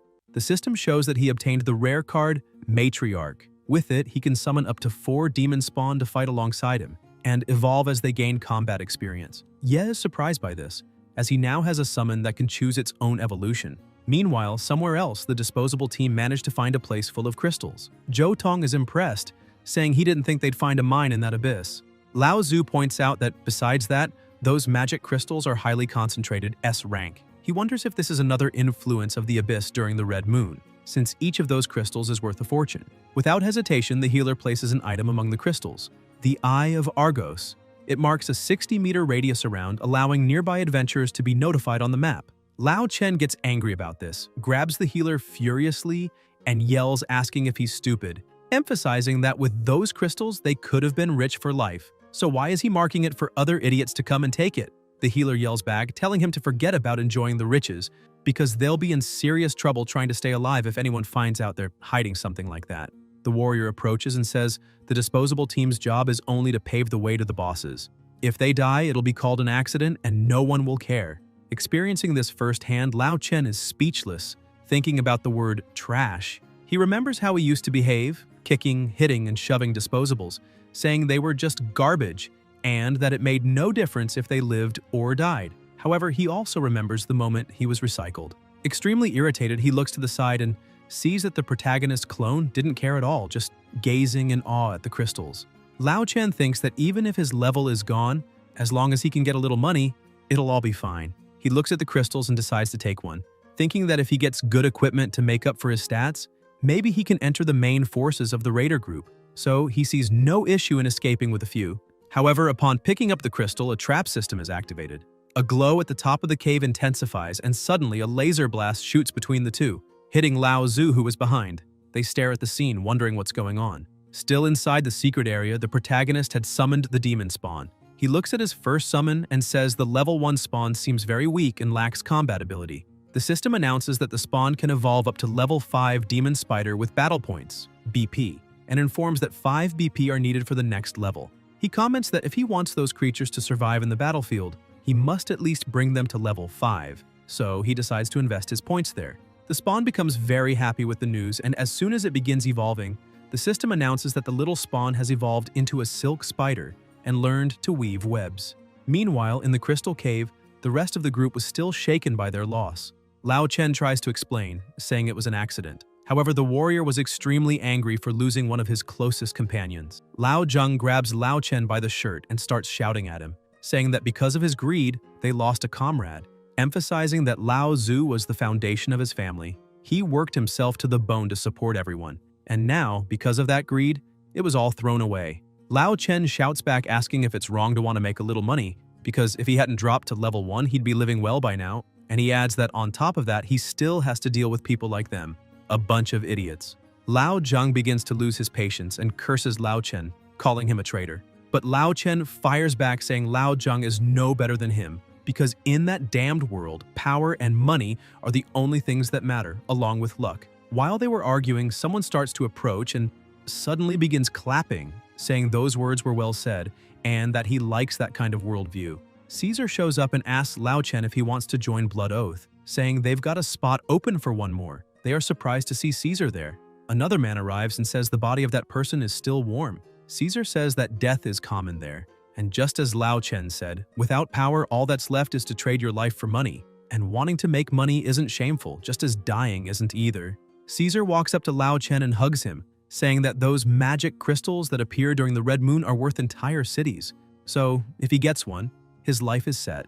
But he forgot to mention one little thing: the price to take one of those crystals. The price requires someone to offer a humble, useless life. Another warrior appears before the three of them, and the red-haired one says that what his boss meant is that they're going to take the magic crystals from the walls and toss them in the basket. He asks if everyone understood because if they try to run, they'll be killed on the spot.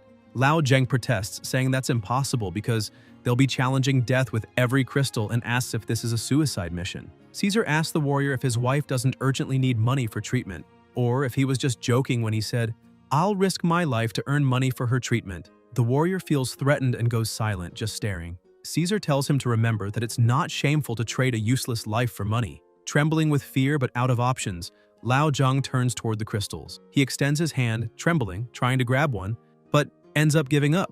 He lowers himself, apologizing, and shouts that he can't do it.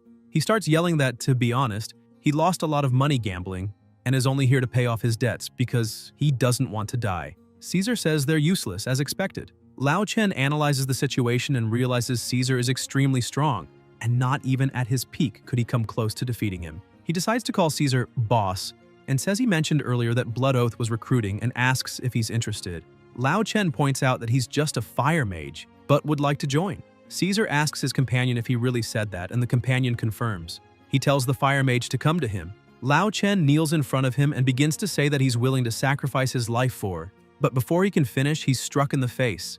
Caesar yells, asking if he really thought he was someone important, and says he'd never let trash like him into the elite group, emphasizing that he's nothing but a useless traitor and would be sentenced to death either way. He's just doing this to add a bit more value to his death. Caesar keeps kicking Lao Chen, saying he can be as angry as he wants because he's not leaving alive, emphasizing that he'll turn all of them into corpses and have necromancers control them to collect the magic crystals. While all of this is happening, the protagonist arrives and quickly pulls his clone out. Caesar keeps shouting that they've all already died once, but for some, it's no big deal. Zhou Tong starts getting irritated with everything that's going on and yells, telling Caesar to shut. Ye arrives just in time and touches his shoulder, asking him not to be hasty. He takes the lead and asks their leader to leave everything to him, and in the meantime, just wait in the corner. He asks how dangerous collecting those crystals could really be. The other two group members walk up to the protagonist and ask what kind of trash would show up at a time like that. But Ye just ignores them, goes to the crystals, and picks one up. Everyone runs and hides, begging him to give a warning before grabbing one, because if he keeps doing that, he'll end up killing them all. The mage asks if no deadly trap works on that brat. The redhead questions whether it's possible that the trap becomes useless after being triggered once. The protagonist thinks that even if it's a deadly trap, if he has enough luck to meet the requirements, he won't die but might get injured. Or it might have no effect at all. He's gained so many attribute points that his luck must be at the threshold where nothing happens. He keeps collecting the crystals and receives some alerts that the trap wasn't activated. Caesar is impressed and says the trap is working normally, but the boy's luck is far above 60 points.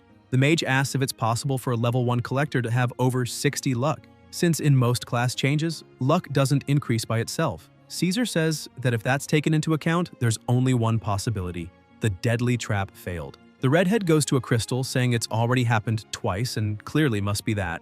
So he decides to grab one and smugly says nothing happened. But in the next second, he's also hit by a laser blast and falls dead on the spot, leaving the mage stunned. Caesar says that, eliminating all other possibilities, the boy named Ye Qing has an abnormally high luck stat, and it may be a rare trait related to his class since, in the Abyss, it's more common for power attributes to increase. However, he wonders if the protagonist really spent all his growth potential on something as useless as luck. Ye thinks to himself that he didn't do any of that. He just distributed the points equally. Caesar says the original plan was to turn all of them into corpses he could use, but now he can change the plan because he only needs one corpse with high enough luck. As for the rest, he can discard the bodies. He calls the rest of the group and orders that none of them escape. Lao Zheng starts trembling, saying they're finished now because their opponents are qualified members of Blood Oath, so they're not capable of winning that fight. Lao Chen gets up all beaten and shouts that there's still time to run. He tries to escape with one of the crystals in his hand.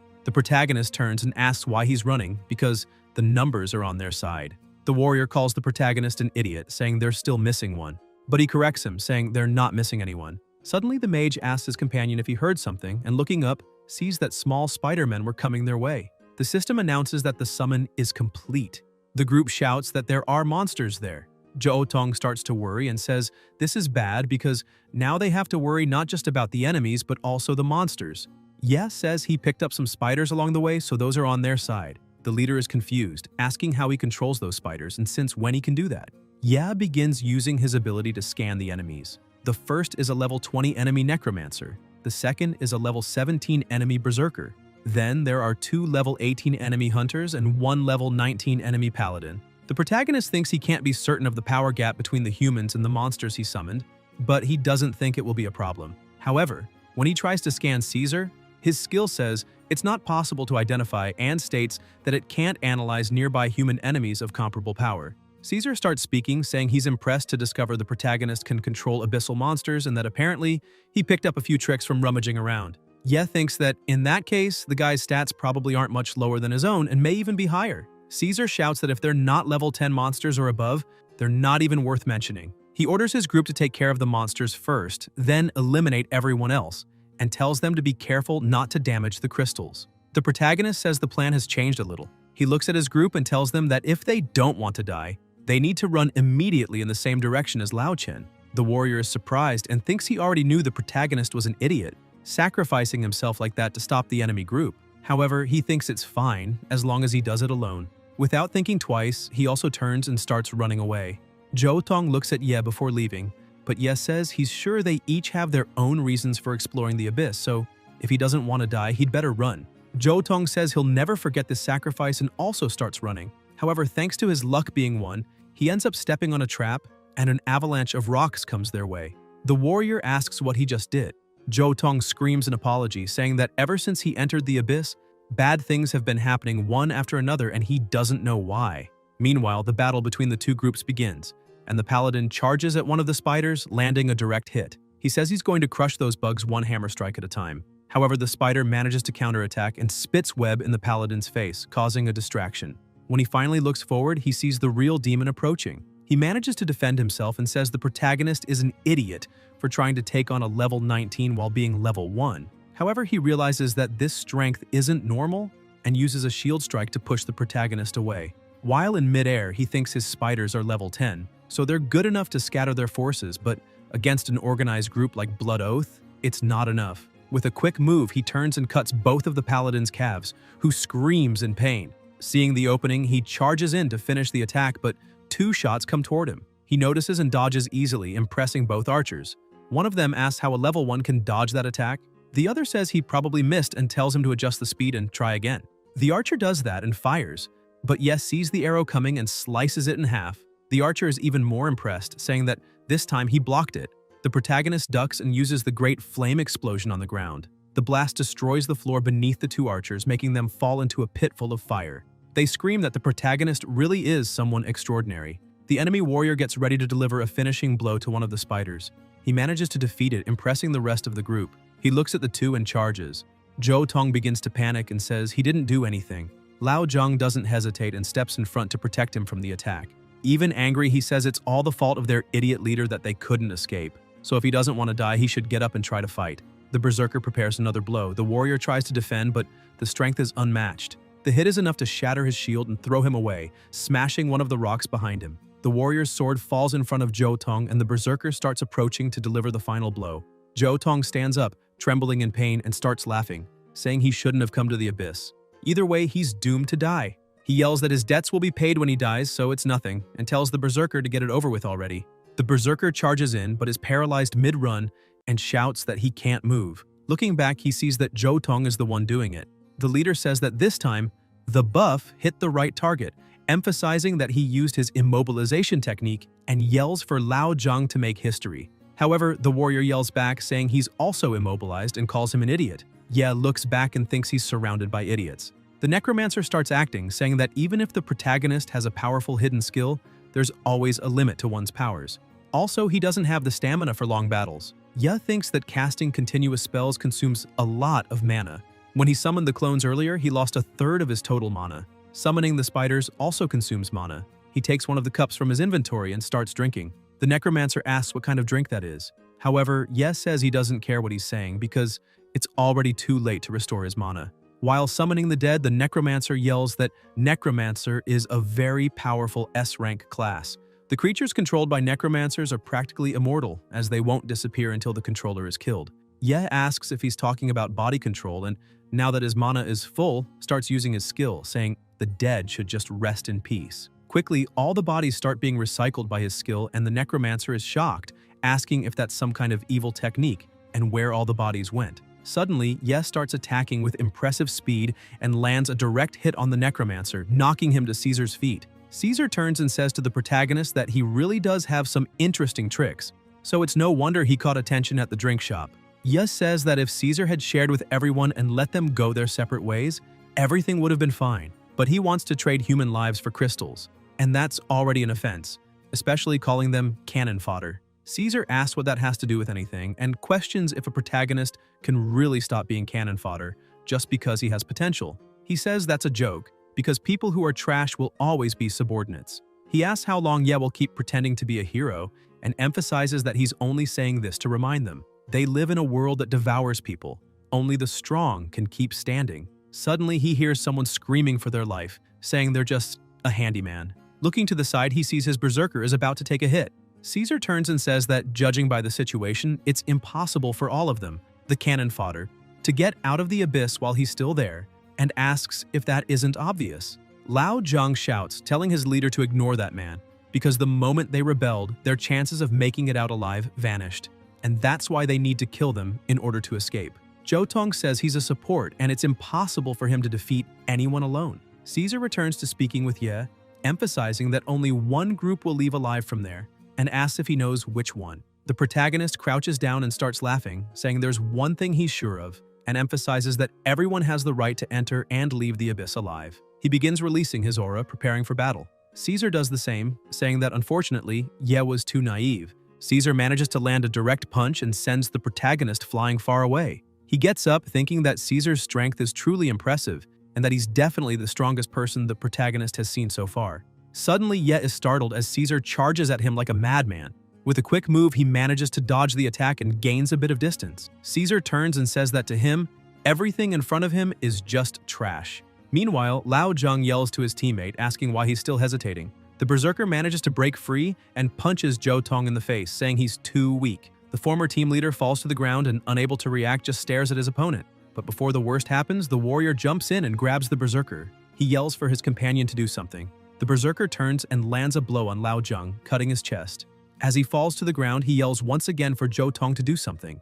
Then he raises his trembling hand and says that he's powerful because he's leader Zhou Tong. You remember that before entering the abyss, he told the protagonist they needed a leader for the cannon fodder team, and since he was a level 3 bard, maybe he was the perfect choice for that. With a trembling voice, he says he only thought he wouldn't have to kill monsters with his own hands if he was the leader. He kneels on the ground, saying maybe he wouldn't have to deal with these dangerous things, or reveal that he's a complete failure. He states that he's not truly powerful. In fact, he's really just a desperate noob. He lowers his head in front of his opponent, begging for his life. Zhou Tong starts remembering things he heard his whole life as people criticized him, saying he was the only one in the team who wasn't helping with anything, but still gained experience by casting buffs. But then another team member said he couldn't even buff the right target and should be ashamed and leave the team. Until one night, while sitting alone in the plaza, Caesar appeared, asking what his class was. Zhou Tong explains that he's a level 3 bard. Caesar immediately smiled and told him to follow. The protagonist's fight was still raging, and he kept taking the worst of it, hit after hit. Caesar charges in, saying that was a technique from the martial artist Kang Longjin, which causes continuous physical damage to the targeted organ.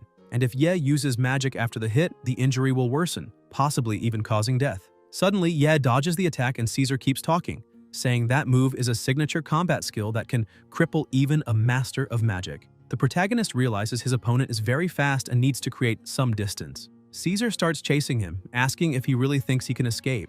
While trying to get away, Ye looks back and wonders if there's a blood loss debuff when using that skill because he really wants to see it. Thinking of debuffs, he turns to Zhou Tong but doesn't even get a chance to speak before getting hit. He's thrown in front of his leader. Still on the ground, the protagonist says it's useless to try to get rid of past weakness and incompetence by expecting charity from others. He emphasizes that he dreamed of having that kind of power more than any other man alive, and that also made him disappointed with his own incompetence, stating that he really is useless. Ye takes a deep breath and says that even so, he doesn't plan to run, because being weak isn't something he should fear. In truth, what he should fear is letting his heart become weak too. Jo Tong begins to reflect after hearing those words. The protagonist was fighting a monster, but all the damage he tried to cause was zero, and every time he attacked, he shouted that he refused to accept it, until finally the system notified that he had landed a critical hit. 1 point of damage to the monster. The monster fell dead to the ground, and he was the only one left standing. The protagonist says he really succeeded when he gathered the courage to take the first step. He gets up and wipes his mouth, saying that's when he finally realized he had been preparing his whole life to become a king, even if he was just a useless garbage collector. Jo Tong asks if he can become a king too, and holding his sword, he says that if he doesn't get stronger here and now, he'll die. Because compared to being ridiculed, it was better to hide and avoid fights. But now he wants to get stronger because he wants to become a strong person. The berserker starts laughing, saying that's a joke, because how could a mere level 3 support cut his level 17 armor? Confident in his power and defense, he says he'll stand still and let Jo Tong try to cut him. However, Jo Tong throws the sword aside, confusing his opponent. He grabs his microphone and starts singing the poem, Great Dispersion. Both the berserker and Caesar are shocked by what's happening. Caesar asks what's going on there. The protagonist starts smiling and says that's because he found the best support in the world. The system notifies that he has been struck by inspiration and the status has been obtained, granting a 15% boost. Defense increased by 15%, speed increased by 15%, resistance increased by 15%. Yi summons his blood nightmare. The little monster goes after the berserker, and as he looks back, he sees an image of the protagonist, but the blood nightmare quickly begins wrapping around his body. He starts losing balance while screaming for that thing to let him go. Jo Tong can't believe the protagonist is that strong. He hears a noise, looks back, and realizes that now their fight is different. Ye is dodging all the attacks. While evading, he thinks that due to the abundance of magic, his body's regeneration speed is very fast. He activates Berserker mode, Carnage. The two clash on the first strike, but the protagonist's speed is very high and he manages to strike again before Caesar can do anything. However, one attack grazes him, and Caesar begins to question whether his armor is even working, as it was pierced by a ragged dagger. On the other side, the protagonist is also reflecting, since his Carnage skill, which ignores defense, was very effective in the attack. However, the blood loss debuff is still active. He jumps again to attack, thinking this fight must be resolved as soon as possible. Caesar looks at him and starts laughing, shouting that this is getting more and more interesting. He dodges the protagonist's attack and blocks the second one, saying that after 20 years of training, how could he lose to a kid like him in skill? Caesar punches Ye in the face, asking if he can feel the difference in strength between them. He points out that martial artists can advance in their upgrade path and change class to a Destruction King, based on strength, or to a Street Fighter, based on skills. The protagonist drops his dagger and goes in with his fists too. The two clash at the same time, creating massive pressure inside the abyss. Ye starts to worry a bit while Caesar continues acting like a madman, saying he really doesn't like those weak styles based on technique, and that's why he poured all his points into destructive power. He uses his skill, Instant Death, Heaven-Shattering Punch, and sends the protagonist flying, making him crash across the area and land on the other side with a massive impact. However, it wasn't enough to defeat him. He lands on his feet. Caesar states that the protagonist is extremely stupid for wanting to face instant death head-on. He asks if Yes still thinks he can lose to someone like him in terms of strength. The protagonist begins to get extremely angry. He grabs his clothes and tells the system to add all his free points to strength. Yes stands and rips his shirt. The system announces that 176 free points have been added to strength. Caesar asks what he's doing adding all that to strength. The protagonist thinks his strength stat has increased instantly and his muscle mass has changed a bit. Caesar, still thinking he's superior, charges in without fear. The protagonist prepares to strike, thinking that although he doesn't know the full impact of a martial artist's combat skills in terms of destructive power, pouring 300 free points all at once should be enough to land a single decisive blow. Once again they clash, but this time one side loses badly. Caesar's hand begins to twist and he's sent flying with a destroyed hand. He starts screaming, asking how a punch with no skill managed to do that to him. Jo Tong watches that fight in shock, and the protagonist wastes no time and jumps, slamming his opponent deeper into the rocks. While grabbing Caesar's face, he says, there won't be time for him to be shocked because that fight needs to end immediately. Caesar starts to get scared and remembers someone saying that from today on he could join Caesar's cannon fodder team. 8 years ago, he was being told by someone to clean all the gear because there would be deeper dungeons to return to later. They emphasize that he had to clean well because The rule of the Lionheart hunters was that the weak are only assigned to polish boots, and he also used to hear that if he wanted to become an official member, he had to prove himself. However, it seems he's destined to be cannon fodder for the rest of his life. In a battle against a giant beast, he thinks that if he can prove he's not incompetent, then he'll be able to rise from the ranks of rookies. He thinks he needs to prove it and charges forward, landing an extremely powerful blow on that massive beast. He looks at his hands and thinks it doesn't seem so hard. He manages to bring the monster down but lets his guard down, and the monster strikes back, slamming him into the ground. In the infirmary, a doctor says his jaw was crushed, 8 ribs were broken, his heart was pierced, his liver, spleen, and kidneys were all damaged. He highlights that the entire setup inside his body cost many magic crystals, since abyssal technology can now extract high-value cells from abyssal creatures and transplant them into human bodies. The doctor notes that, coincidentally, Caesar's DNA matched the monster's, and the good news is that he'll live. The bad news is he'll become a hybrid. Sometime later, he receives the news that he has successfully proven himself worthy of joining the Lionhearts. As an official member, a shield is thrown on the ground, and a strange being tells him to wear it and become its extra arm, becoming its dog. Caesar picks up the shield and smiles, asking where his friends are. The strange being responds that those useless people are all dead. He thinks that this is a world that swallows people whole, and if you can't prove your worth, you'll be treated like trash. Suddenly, he rises and enters the unshakable mode.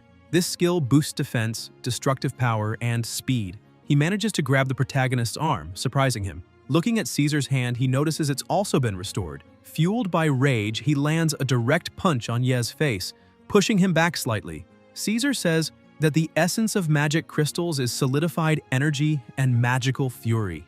During the blood moon, these crystals are especially powerful. He notes that because of the monster organs transplanted in him, he can also absorb the power of magic crystals. He consumes the crystals, saying he can gain power that exceeds Abyss Boss level temporarily. His body begins to mutate, and the system alerts that a boss has been detected. Rodrigo Caesar has appeared.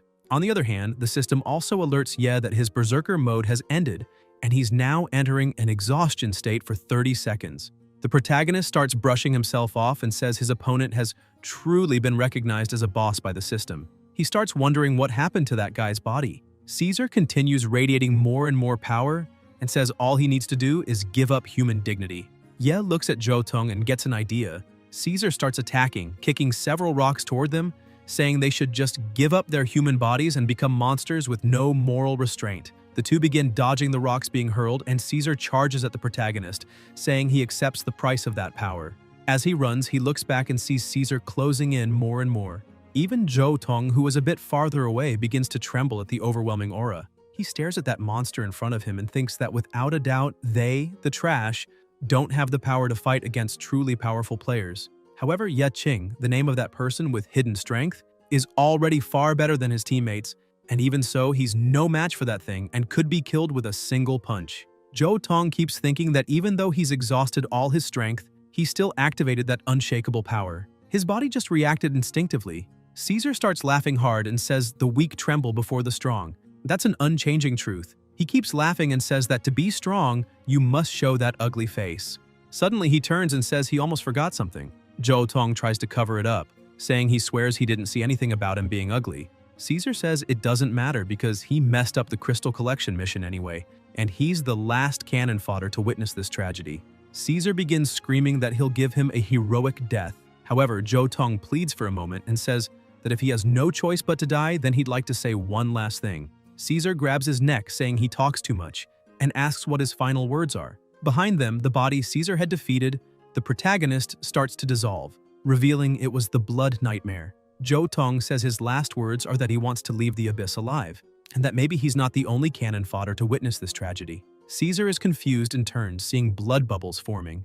The protagonist appears among them, saying that thanks to the bard he gained a little more time. The exhaustion state was cancelled by that drink. Ye grabs the blood nightmare in his hand and emphasizes that it was impossible to get a read on his opponent's body by relying only on his observer's eye. So he had to rely on the blood nightmare's traits to gather hidden information by making contact with the Caesar's body. The Abyss boss is a bit confused and starts questioning if that thing he tried to kill was just a clone. He asks, "Since when has this been happening?" The protagonist says that the price of these superhuman powers may be heavier than it seems. Although the Berserker combat skills increased his strength in a short time, the price of forcibly relying on that power beyond his physical limits was 30 seconds of exhaustion. However, since Caesar has a body that blurs the lines between humans and monsters and he stretched his greedy hands toward the abyss itself, then the abyss will naturally want him to pay the price. Caesar gets angry, telling the protagonist not to joke about it and asks, if that power is his own, what does the abyss have to do with anything? Suddenly, he feels something strange in his arm and upon looking, realizes it's taking on a monstrous form and begins to scream in pain. His arm starts growing, becoming more monstrous. Caesar looks at Ye and thinks he's the one doing it. He charges forward, but the protagonist is extremely fast and easily dodges the attack. Caesar keeps trying to attack, but Ye thinks that the change in his opponent's body shape slowed him down and now it's way too easy. He keeps dodging with ease and thinks that if he had a weapon now, everything would end faster. Zhou Tong acts quickly, passes behind the protagonist and shouts.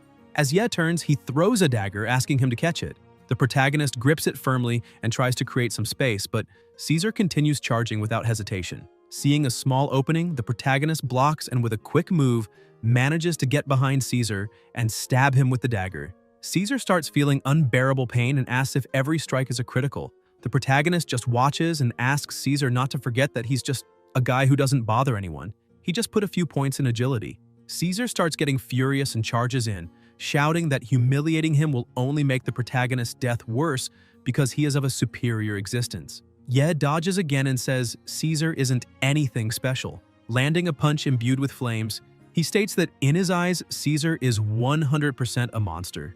As Caesar catches fire and screams in pain, he grows even more enraged and loses complete control of his body, transforming fully into a monster. Seeing this transformation, Ye says that unfortunately, Caesar is already gone. There's no saving him now. He's completely transformed. A strange aura begins to surround them, and the protagonist asks if he's beginning to hear the abyss's call. Caesar gets a bad feeling but keeps screaming that the protagonist should just die and not drag him along. Suddenly, he starts swinging at the air, screaming that he already proved his worth, so why can't he leave? He says he's not cannon fodder and doesn't want to die and keeps yelling while trying to hit nothing.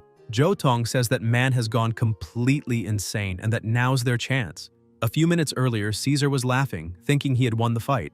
However, Ye appears behind his leader and calls him, saying his body is being swapped by the blood nightmare. Zhou Tong breathes a bit easier, saying that for a moment he thought Ye had died. The system notifies that a challenge has been activated. Win the battle without killing Caesar and earn rewards. The moment he reads it, he starts wondering how that'll be possible because Caesar won't walk out alive, and his companions wouldn't let him go that easily if they saw him like this. However, he thinks that if he completes the challenge, he'll get some rare rewards, so he'll at least try. While turning into the blood nightmare, the protagonist asks his leader to remember his words. Because he needs to find a way to snap that madman out of it, 5 seconds would be enough. Back to the present, Ye says there's no need to finish that man off. Zhou Tong asks what kind of madness he's talking about. Ye explains that monsters belong to the abyss and, therefore, cannot leave it. Those who abandon humanity and fall into the abyss are welcomed with open arms. That's the law of the abyss. He notes that he heard monsters go into berserker state during the blood moon, but unfortunately, during this blood moon, the one who gave into madness was a person. Caesar starts walking through the abyss. Meanwhile, Lao Chen keeps shouting that everything is a mess and that he'll be lucky if he survives this. However, he feels confident, saying that this time it's finally his turn to strike it rich. He manages to open the chest and shouts that it's full of treasure. Happy about it, he says he's finally rich and now has freedom, equipment, and a new identity. Caesar appears behind him as a monster while he keeps laughing, saying it's amazing and telling fate to screw itself. Later, outside the abyss, Zhou Tong bows, banging his head on the table in respect, and asks the protagonist to let him call him boss, emphasizing that he'll follow him forever. Ye says he can't accept something like that.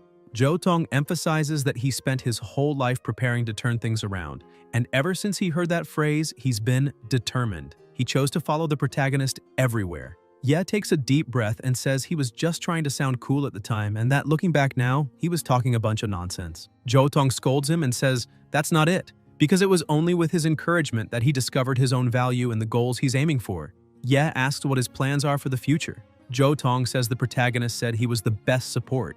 Ye asks when he ever said that. Zhou Tong, determined, says he wants to become the king of supports. The protagonist thinks that a guy with agility 2 and luck 1 is impressive for still having a place on the battlefield. Ye understands that if he keeps encouraging that young man to fight on the front lines, he'll end up hurting him. Jo Tong remains extremely enthusiastic. He asks the protagonist to imagine the following scene. Ye in front, fighting, while he provides support from behind. That way, they'd make a great team. However, the protagonist says he doesn't recommend he keep going into the abyss. Jo Tong gets a reality check and asks what his boss means by that. The protagonist thinks that if his only skill is making others stronger, but he's so weak he needs protection himself, then that's not a qualified support. He thinks he just doesn't want Jo Tong to keep risking his life. Ye holds out his hand to Jo Tong and transfers 1,000 magic crystals to him. The protagonist says that's all the magic crystals he has so far and that it's enough to support him for a long time. However, he wants Jo Tong to promise he won't set foot in an abyss again. Jo Tong gets a little emotional and lowers his gaze. However, he says he understands, and that this is a truth his boss told him for his own good. But then he raises his head again and says, unfortunately, he can't accept that at all because he can't go on living in that world as trash, and even if he dies, he doesn't want people to look down on him. Ye starts to smile and thinks that expression is very convincing, one that no one can refuse. He asks Jo Tong how he's going to protect others if he can't even protect himself. He starts picking up a sword and says he remembers well. Jo Tong's microphone only occupies one hand. Jo Tong realizes that's Lao Zhang's sword. The protagonist climbs on the table and sticks the sword into it, saying that according to the information he has about bards, it's a half-magic, half-physical class. That means Jo Tong can use magic weapons to cast buff and debuff spells, which he's already good at, and can also master certain attack effects. Ye keeps talking and emphasizes that if he couldn't wield a sword for Lao Zhang before, then he must try his best from now on. This is a favor he must repay to Lao Zhang. Jo Tong holds the sword and tells his boss he doesn't need those magic crystals. The protagonist says if that's the case, then Jo Tong should give all the crystals to the families of Lao Zhang and Lao Zhu, because in the future, they'll earn much more than that. Jo Tong remains excited and takes the sword for himself, saying yes. Meanwhile, at the entrance of another abyss, 3 people are waiting outside. A woman comes out of the abyss and says that after the Red Moon incident, several Class S teams were sent to deal with the abyss monsters. And in the depths of the abyss, they found 8 bodies, identified as members of the Blood Oath. The body of Caesar, their leader, had transformed into a monster due to abyss corruption and was properly eliminated.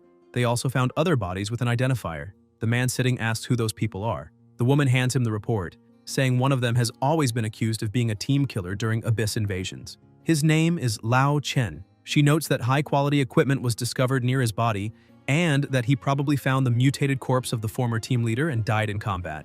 She highlights that this is an unexpected factor, but still within their calculations. The man sitting asks if that's really the only factor. The woman says yes and emphasizes it must be just him. The guy says he understands. Another man standing beside him asks if that means their plan was a failure.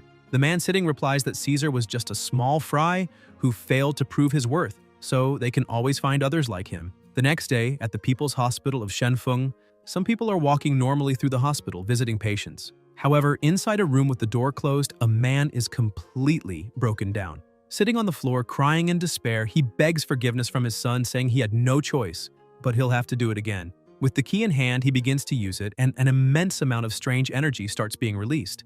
Quickly, this energy expands and begins flowing out of the hospital, reaching the street and destroying everything around. The people walking nearby start panicking, asking what's happening, until suddenly a gigantic portal begins to form. They shout for someone to call and notify the authorities immediately. The city begins being attacked and destroyed by monsters. 2 people hold hands, and the older brother tells his sister to hang in there and hold on tight without looking back. He starts pulling her, telling Jo to run as fast as she can. However, the monster attacks them both, throwing the brother away and separating them. She starts being devoured by the monster while screaming for her brother. The protagonist wakes up startled and looks around, trying to calm down. He lies back down because he's had that dream many times before. He grabs his phone and says he almost forgot about today. He goes to a flower shop and asks Lady Zhang for a bouquet as always. She's happy to see him and asks if he's going to visit his little sister. He says yes and emphasizes that, unfortunately, they had an incident. Zhang smiles and says his sister is extremely lucky to have him as a brother. She asks if he cut his hair and notes that it looks very good.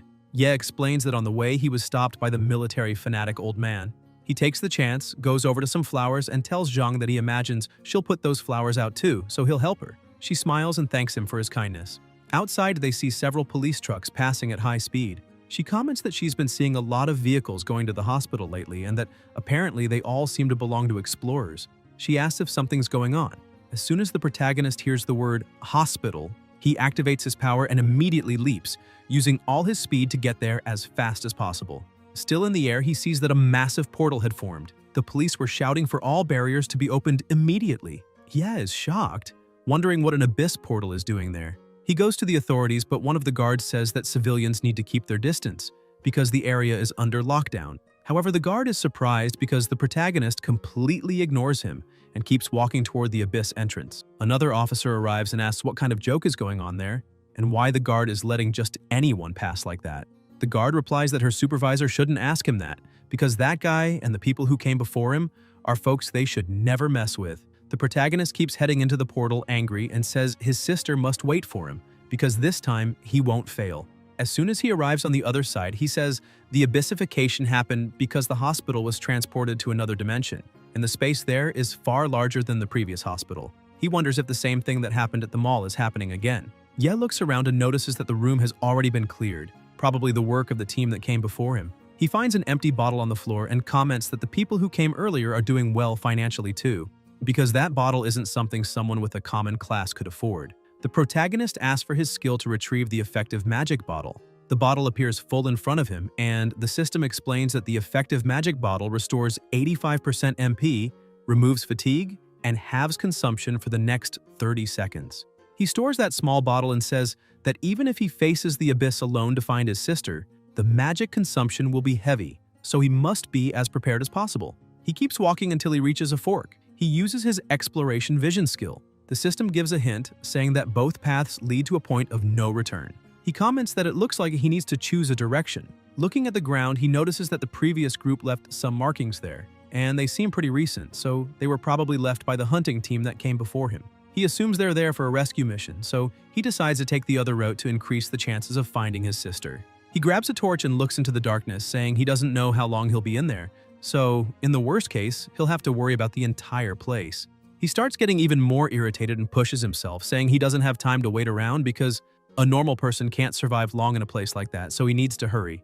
Ye starts moving quickly through the place, and when he steps on a carpet, he notices the red carpet is new, which indicates that place has never been seen before. Looking back, the protagonist notices that the path behind him has been swallowed by darkness, creating a barrier that prevents him from returning. He picks up an item and says he's seen that item's ability before and that if he's stuck in the labyrinth, he can mark parts of the area on the map. The system announces that he used the Eye of Argos and asks to open the map. However, the system notifies that it's impossible to show the map outside that area.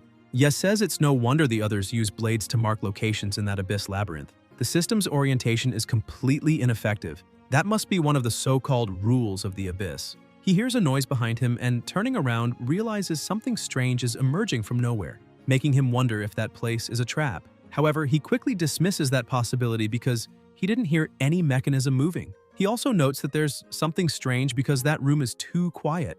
Suddenly, a monster starts to form behind him and gets ready to attack, but he senses its presence and dodges the attack with a quick movement. He prepares and counterattacks the monster, slicing it in half. The system announces that it's ineffective, and the monster begins to regenerate. He starts to wonder if that monster is immune to physical damage. The monster roars. The sound is so loud it makes the protagonist bleed from his eyes, mouth, nose, and ears. The system announces that he is now under the deafness status. He thinks that now he won't be able to hear with his ears, which will drastically reduce his perception. He thinks he completely underestimated the danger of that abyss, and that what he's facing there is a rule-type monster. He remembers encountering one of those 3 years ago. While lying on the ground collecting magic crystals, he notices something ahead of him. But when he looks closely, he sees they were just some statues and comments that he got really scared, but that there's nothing to worry about.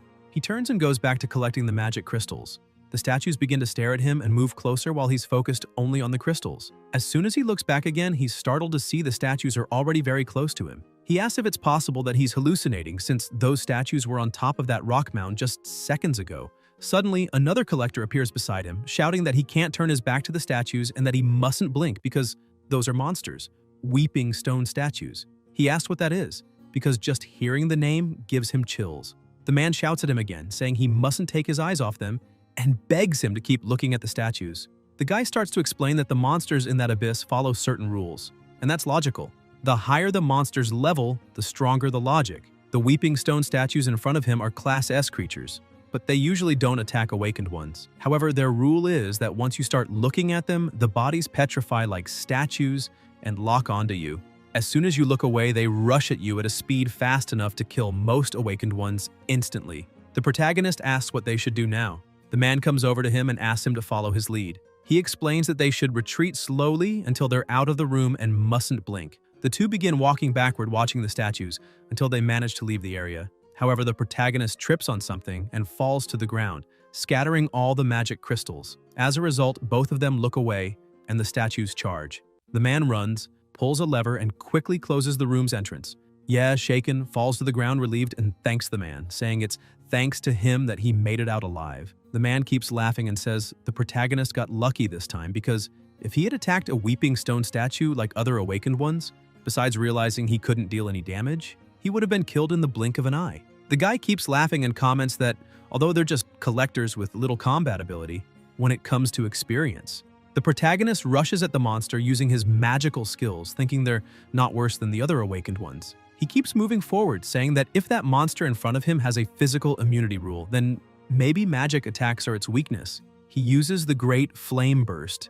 However, he starts to feel something strange in his hand and quickly cancels the flames he was creating, shouting that it was too hot. He pulls back, asking if fire control can't be used normally. He starts blowing on his hand, saying that it's really a shame because the fire attack is the only magic attack he can master.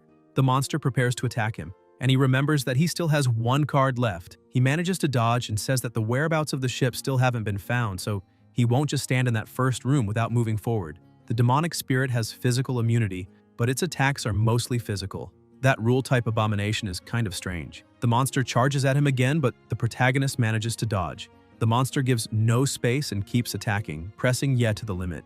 The protagonist says he knows he can successfully push that monster back. After dodging several strikes, he thinks he finally understands the rules and mechanisms, because the demonic spirit only materializes when an attack action is executed. The scythe hasn't been pulled out, and now he not only lost the protection of the rules that made physical attacks ineffective, but also turned physical attacks into its biggest weakness. Taking advantage of an opening in the middle of the opponent's attack, the protagonist moves in and lands multiple slashes all at once, causing the monster to vanish. The monster's energy, which was scattered around, begins to concentrate into a single point, and another monster appears before the protagonist. He observes it and thinks that a second form has appeared, and that's really interesting. However, this second form has an energy pressure far greater than the first. That aura begins to surround Ye, and he thinks that ever since he heard the scream from the first form, not only has his hearing stopped working properly, but now his vision is also starting to be affected. This makes him wonder if he should use his blood plan to try to save himself. But he dismisses that idea too, because he just used it to lure the first form's attack, creating an opening for the counterattack. Besides, his skill requires at least 30 seconds of cooldown, and his remaining magical power wouldn't support the cost of continuous summoning. The second form attacks him with everything, and he realizes he's been slashed on the shoulders. The protagonist thinks there's no way to react. The best he can do is avoid fatal blows with luck. He thinks he's just encountered an assassin he couldn't beat even with all his stacked stats. He activates his carnivorous plant card, Regeneration. The system notifies that all wounds have been successfully healed, including the abnormal deafness. He thinks he needs to increase his health so he doesn't die from a single blow. The second form observes the situation, and it surprises it. The protagonist says that the demonic spirit, in its second form, is afraid of luminous things.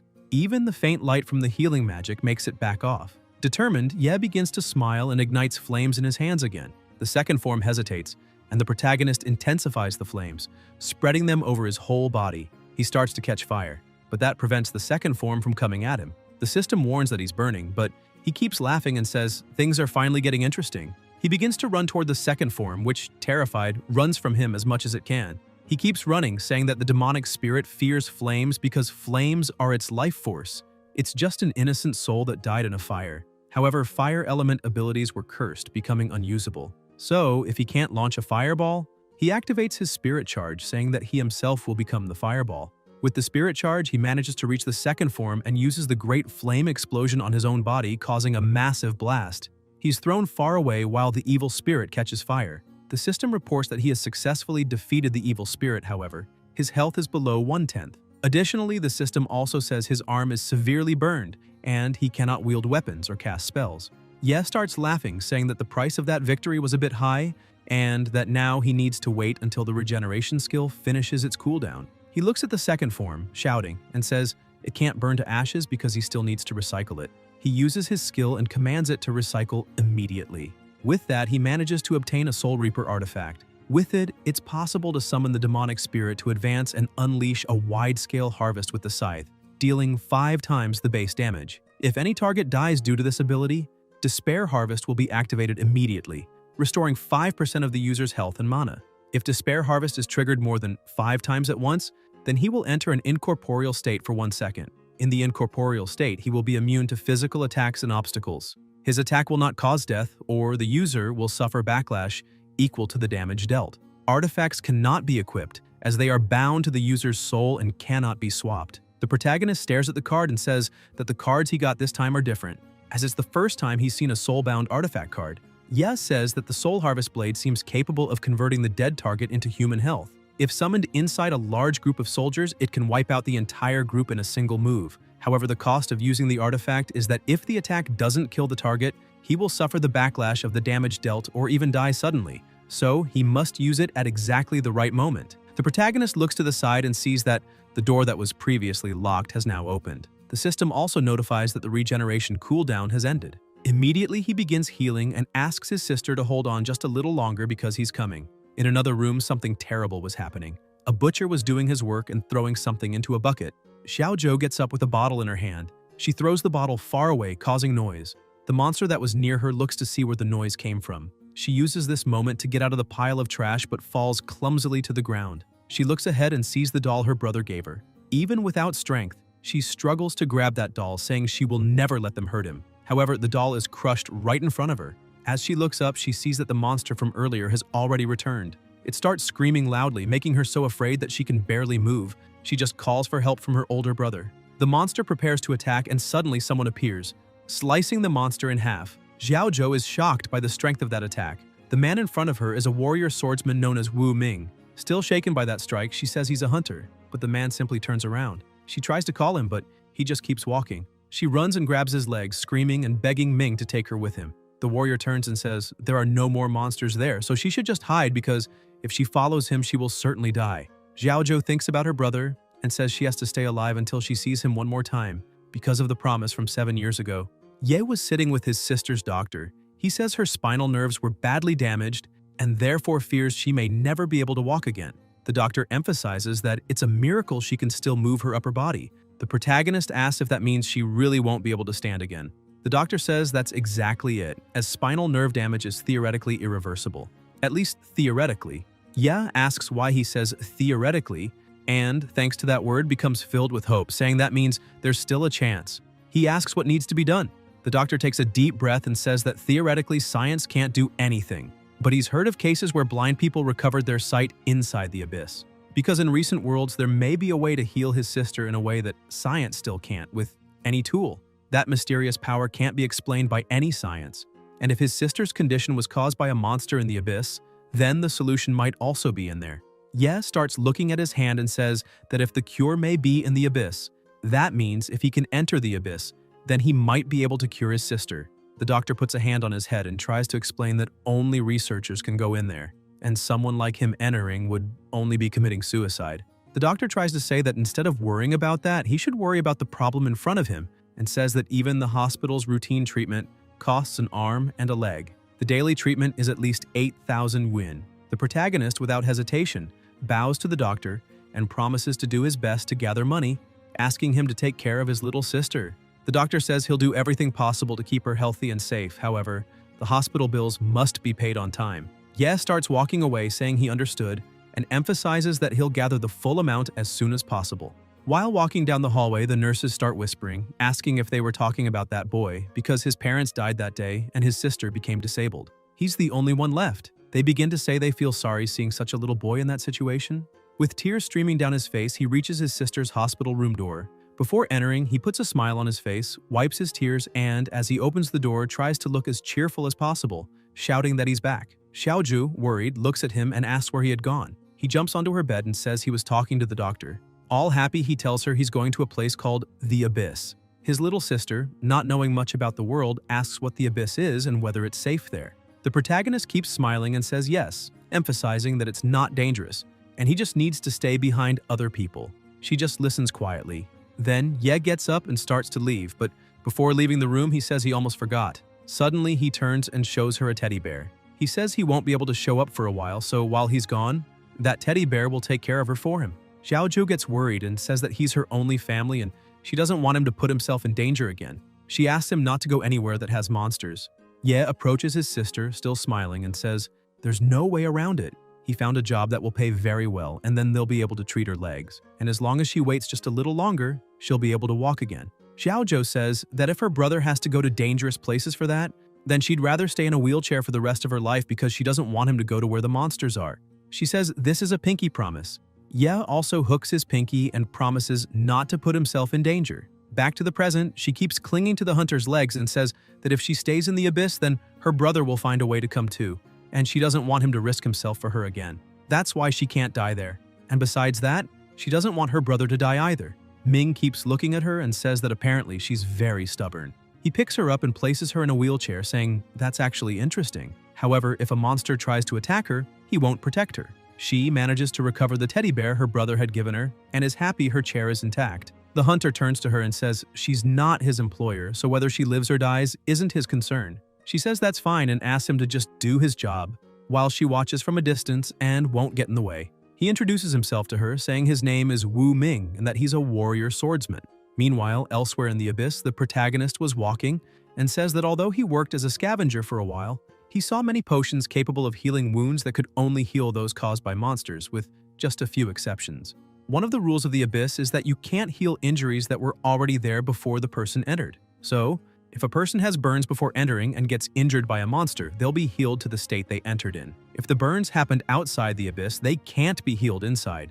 If not for that, he would already have a cure for his sister. Suddenly, he's surprised to see several bodies on the ground. He comments that apparently a nasty battle happened there, and the monsters were higher level than the hunters, so he's not surprised. He keeps looking around and sees that there are no monsters nearby, so probably someone survived. But he's surprised once again because when he looks to the side, he sees a giant guy who was sliced clean in half, and his observation skill doesn't detect any human signal from there. Most of the victims were awakened of the agile or intelligent type. He wonders if that blow was really done with brute strength alone. He starts to smile and gets excited, saying that apparently someone stronger than everyone else exists there.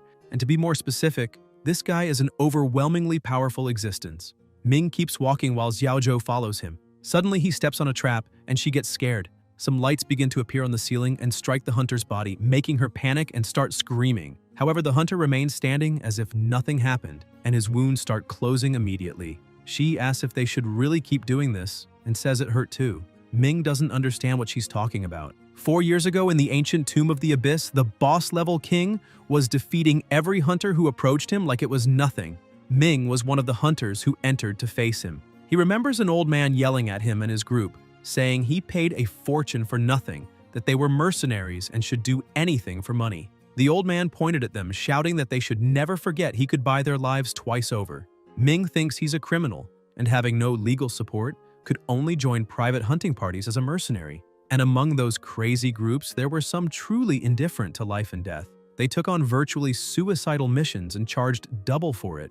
That old man shouted he'd give 100,000 points to whoever killed the overlord. He kept insisting that the person would get everything because he couldn't lose that treasure. The man got so desperate that within seconds he changed again and said he'd give 200,000 points to anyone who could do it. Sword warriors who gamble everything for money, like someone at a casino. The mercenaries started negotiating, saying they'd do it for 250,000. The old man agreed and promised to pay 250,000 to anyone who killed that thing in the abyss. The overlord finally appeared and with a terrifying roar began summoning his minions. The old man shouted again, saying he'd pay, so they had to kill it for him. One of the warriors shouted and two decided to attack at once, but were instantly destroyed in milliseconds. Ming also tried something, but took a direct hit and was sent flying. The overlord turned and looked at the old man. He started panicking and begged to be saved, shouting that they'd only get paid if he got out alive, and reminding them he bought all their lives. Ming started getting up and charged at the monster with everything he had. Catching it off guard, he managed to land a direct hit. The monster vanished, and a chest along with a gem appeared in its place. The old man shoved the warrior aside, yelling at him to move because he wanted to open the chest immediately. Ming got up, badly injured, and said the pay was double. The old man laughed, saying he was practically dead anyway. So what did he need money for? Was he going to spend it in the afterlife? He opened the chest laughing, saying he'd be rich, that he hadn't wasted money on hidden abyss info for nothing. As he opened the box, a strange light emerged and he was shocked to see it empty. He kept screaming, saying he worked so hard to get there, but something started happening to him. His head began to swell. That was the sand curse. The sword warrior wondered if it was cursed. He noticed some sand leaking from his own eye and questioned if he'd also been affected. In front of him was the Corpse King's jewel, and whether it could be used or not depended only on him. He picked up the immortal relic, a soul-bound artifact that transforms the bearer into an undead creature. Holy and healing spells deal fatal damage to the user. Ordinary damage doesn't hurt the undead. The cost of the transformation is the loss of pain and all other emotions. Ming thought he became someone who couldn't die. After telling all this to Xiaoju, she asked if his blood was actually sand and what kind of curse it was.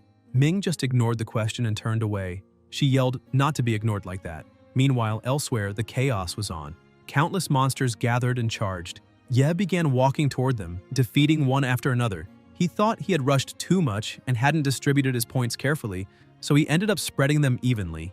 Now all his stats were over 200. Even so, before entering the next room, he had no idea what awaited inside, and going in without thinking might land him in a tight spot. Although abyss monsters weren't that strong, the endless battles were exhausting. He kept moving forward non-stop, defeating everything in his way. He leapt, looked at the remaining monsters, and used Dagger Frenzy. The system warned him his mana was below 5%. That worried him. He couldn't use any spells or skills anymore. One monster noticed a small opening and charged, but Ye was alert and said he'd have to rely on fists now. With absurd strength, he crushed the monster's head. Looking back, he saw more monsters coming. Frustrated, he shouted that it never ends. After fighting through 4 rooms in a row, his body was worn out and mana was barely at half. The small mana potions in his bag were nearly all used. Only the large ones he found at the start of the abyss remained. He rushed toward the monsters, thinking he'd only use the large mana pots if things got truly dire. He kept defeating monsters with brute force like a beast. He used his artifact card, Soul Reaper. While using it, he thought that due to its big side effects, he wouldn't use that scythe for just anything. But if he faced a beast on the brink of death, the Despair Harvest effect could activate and restore his life. The Reaper swept through the monsters, obliterating them, and the system said the Soul Reaper artifact activated its effect. Life and mana fully restored. Now he had 100% life and mana. He sighed in relief, saying he managed to save the mana potions and reduce his use of super regeneration. The system also notified that cooldown times increase the more a skill is used. While walking, he stepped on something that made a sound. Looking down, he saw a pair of glasses and noticed someone hiding in a barrel. He turned and asked who was there. The barrel tipped over and the person inside screamed, begging him to wait and not attack, claiming to be human too. A man crawled out and asked if the protagonist had seen his glasses.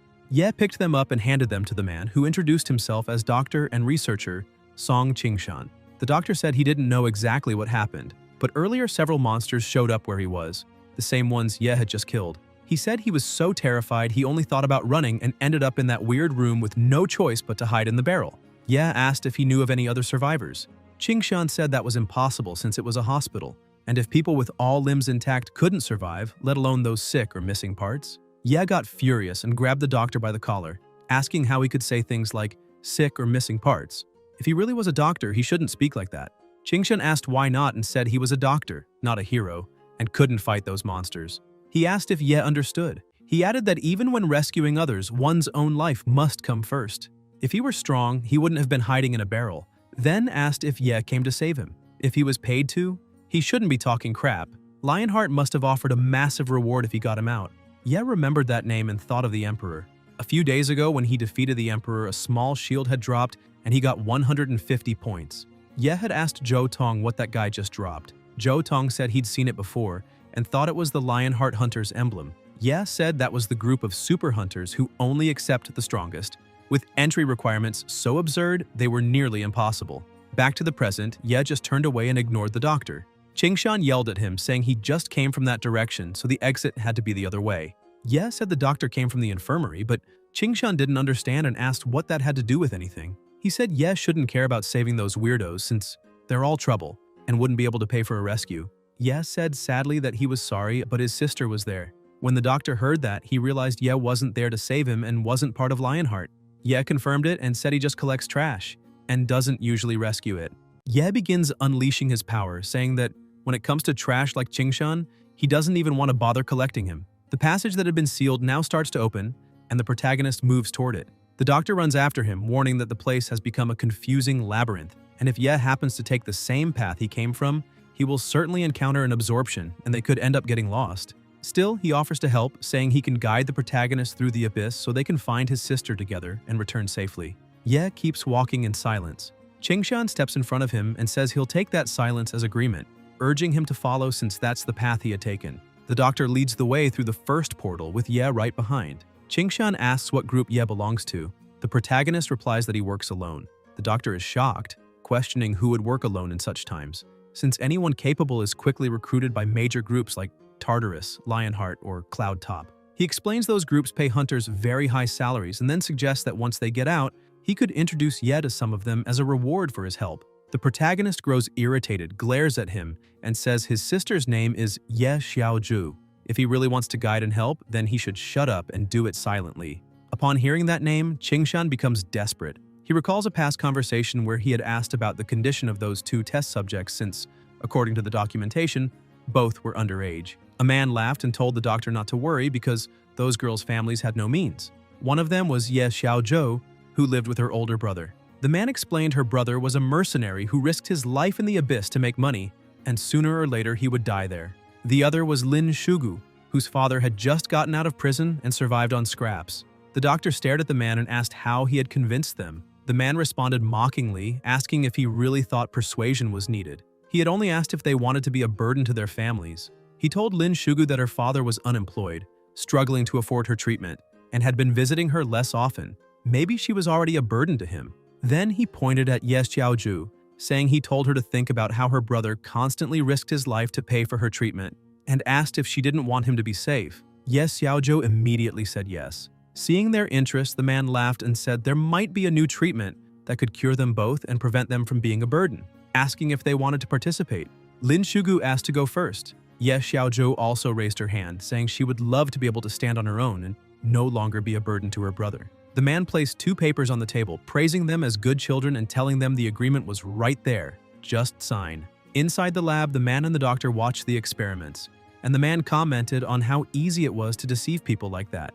Qingshan said that what was truly amazing wasn't the trick, but that even this kind of trash could hold value for humanity. The man praised the doctor, calling him the best director, and saying the research could help job changers push past their limits to become stronger, making his contribution to society extraordinary. Qingshan grew excited, agreeing and declaring that each subject could be sold for billions, a great contribution indeed. One of the other doctors in the room asked if they could start the experiments. The chief doctor gave the order to proceed. A physician injected a syringe into the patient's blood bag, announcing her as experiment number 1. But immediately her body began bleeding and decomposing inside the chamber. Everyone was shocked, and Qingshan demanded to know what was happening. A woman involved in the project explained that the abyssal cells were rejecting the host, with no energy variations coming from that incompetent vessel, so the abyssal stem cell injection had failed. Qingshan looked at the grotesque sight and dismissed it as just a corpse, saying it didn't matter. They still had one more chance.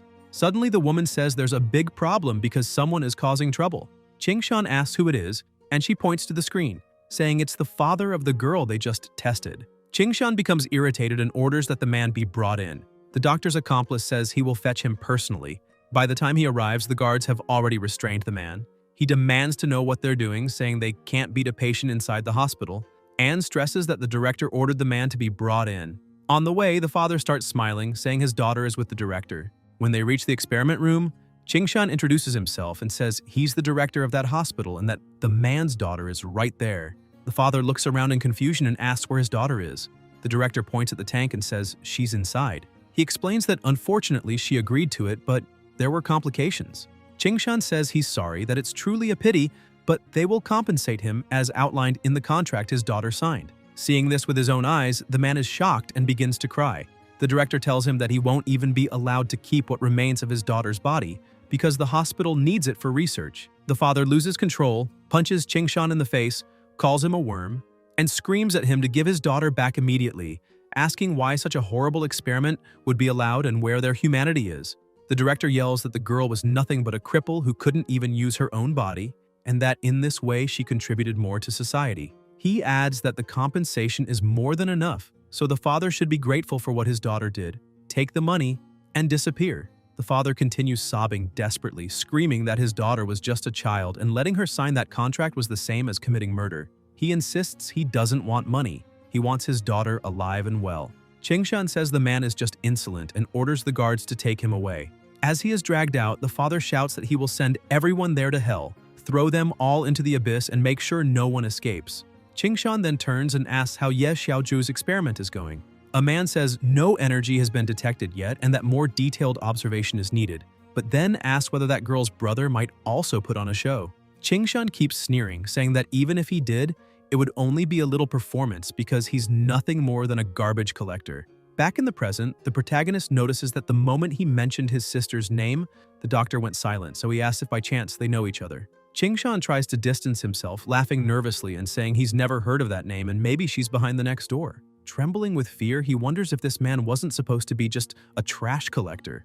So why does he seem so strong? He even questions if he had been hallucinating when he saw him defeat the beast in the previous room. Qingshan grows more desperate, realizing that if the man is really strong, this time he's as good as dead. Maybe if he throws the girl into the monster's pit and escapes alone, he might still survive. As they continue walking, Qingshan starts glancing nervously around. Ye asks what's wrong and if the doctor forgot the way. Qingshan says no and tries to cover it up, claiming he's just worried about his sister since there were many monsters in the hospital ward earlier and he had no choice but to run. Ye stays silent and notices something ahead. The director keeps crying, shaking with fear, convinced he'll be killed if the protagonist finds out his sister is dead. Still, maybe he can blame the abyssal monsters and avoid full responsibility. Suddenly, the thing the protagonist was watching makes a noise. Instantly, he realizes what it is and yanks the doctor by the collar, pulling him out of the path of an attack. He points out that this time, it isn't a monster. Qingshan is still trembling, clueless about what just happened. Ming appears, apologizing, saying he thought they were a monster. He looks at the doctor and asks if he's Director Qingshan, explaining that he received a commission from Lionheart to rescue him. The protagonist puts it together and says that apparently Ming really is there to save the doctor. But Qingshan, still in shock, screams at Ming, demanding to know if he's really there to save him, since he almost just killed him.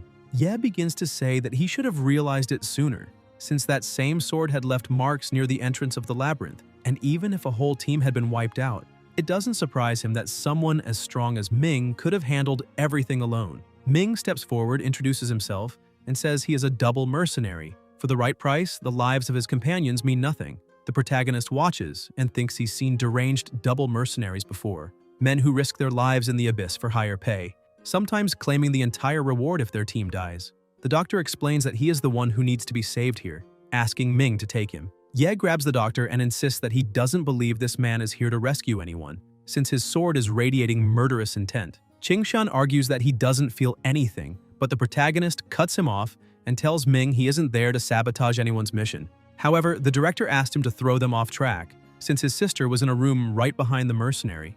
Ming draws his sword and turns, saying he actually did see a little girl earlier. Hearing this, the protagonist is shocked and asks if he's telling the truth and where that girl is. The director grows more terrified, thinking that if she's alive, he's doomed. Ming tosses a teddy bear to Ye. The protagonist stares at the object, panicked, and demands to know where the mercenary got it. Ming closes his eyes and says the girl truly was adorable, but sadly, she didn't survive. At that moment, Ye feels his soul collapse and asks what Ming just said. The director, somewhat relieved, thinks that if the girl is dead, then he's safe after all. The mercenary explains that he had warned the girl he wouldn't intervene if a monster attacked her, and that whether she lived or died didn't matter to him. Still, he had promised her he would deliver a message if he ever met her brother. As Ye listens, he begins trembling. Ming continues, saying the girl told him she wished she could have waited at the hospital door for her brother, to show him she was fine, so he wouldn't risk his life trying to save her. Ye loses control, consumed by rage, and charges forward, demanding why Ming stood still even knowing she was in danger. Ming replies that a mercenary's mission is only to complete the task and take the payment. Anything beyond that isn't his concern. Preparing for battle, he adds that the curse he carries ensures all who follow him will die, and each time he alone survives. So, in a way, it was still her own fault. Ming defends and counterattacks, but Ye keeps pressing, screaming and demanding to know where his sister is. The mercenary holds his ground and says if Ye hands over the director, he'll show him the way. The protagonist asks what happens if he refuses.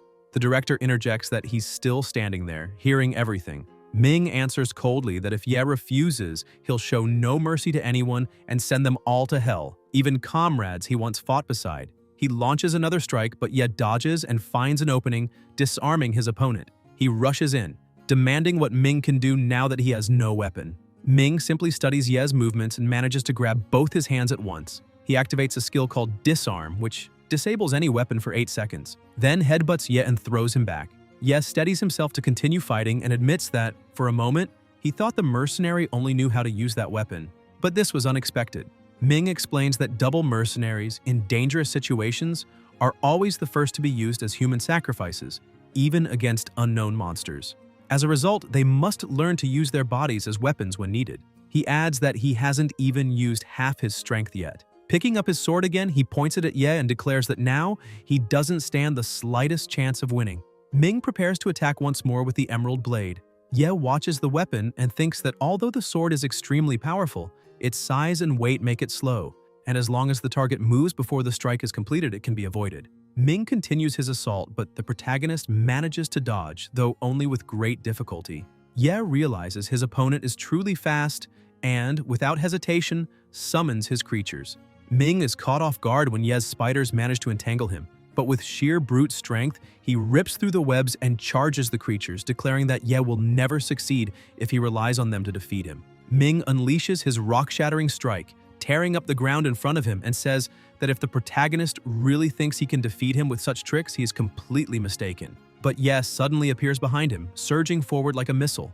Ming notices at the last moment and turns, blocking the punch with his sword. The impact is so strong that it sends him flying. Looking at Ye, he admits that if it weren't for the weight of his sword, which managed to absorb the force of that blow, he would probably be in pieces. Seeing the aura emanating from Ye's body, Ming says he's beginning to think Ye isn't one of those level 0 incompetents. The two lock eyes, and Ming comments that the protagonist's strength likely goes far beyond what he's shown. Ye retorts that his combat skills aren't far behind the mercenaries and, growing angrier, says he'll only ask one more time where his sister is.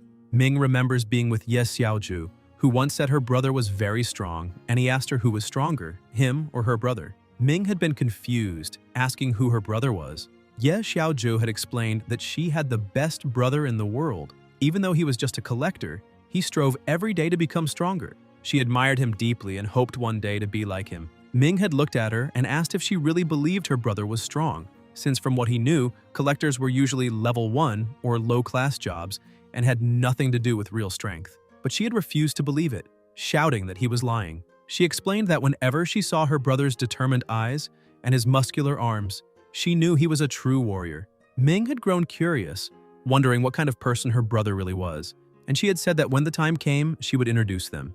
Back in the present, the mercenary looks at Ye and says that the look in his eyes now belongs to someone who has faced countless life-and-death situations, and that, from the way he fights, he must be using his last potion at the height of the battle. Ming studies him carefully, thinking he can see Ye's basic attributes, his health bar, and that he is categorized as a double swordsman. However, his HP isn't very high if Ming stacks his berserker bonus damage and lands a critical strike on a weak point. He could probably kill Ye in just 3 blows. But even as he assesses this, he realizes Ye is different from the other class changers he's fought before. Ye wears no armor, and besides the sword in his hands, carries nothing else. The mercenary lunges with full force. Ye focuses entirely on his offense, leaving no room for defense, because that seems to be his fighting style, full-body assault.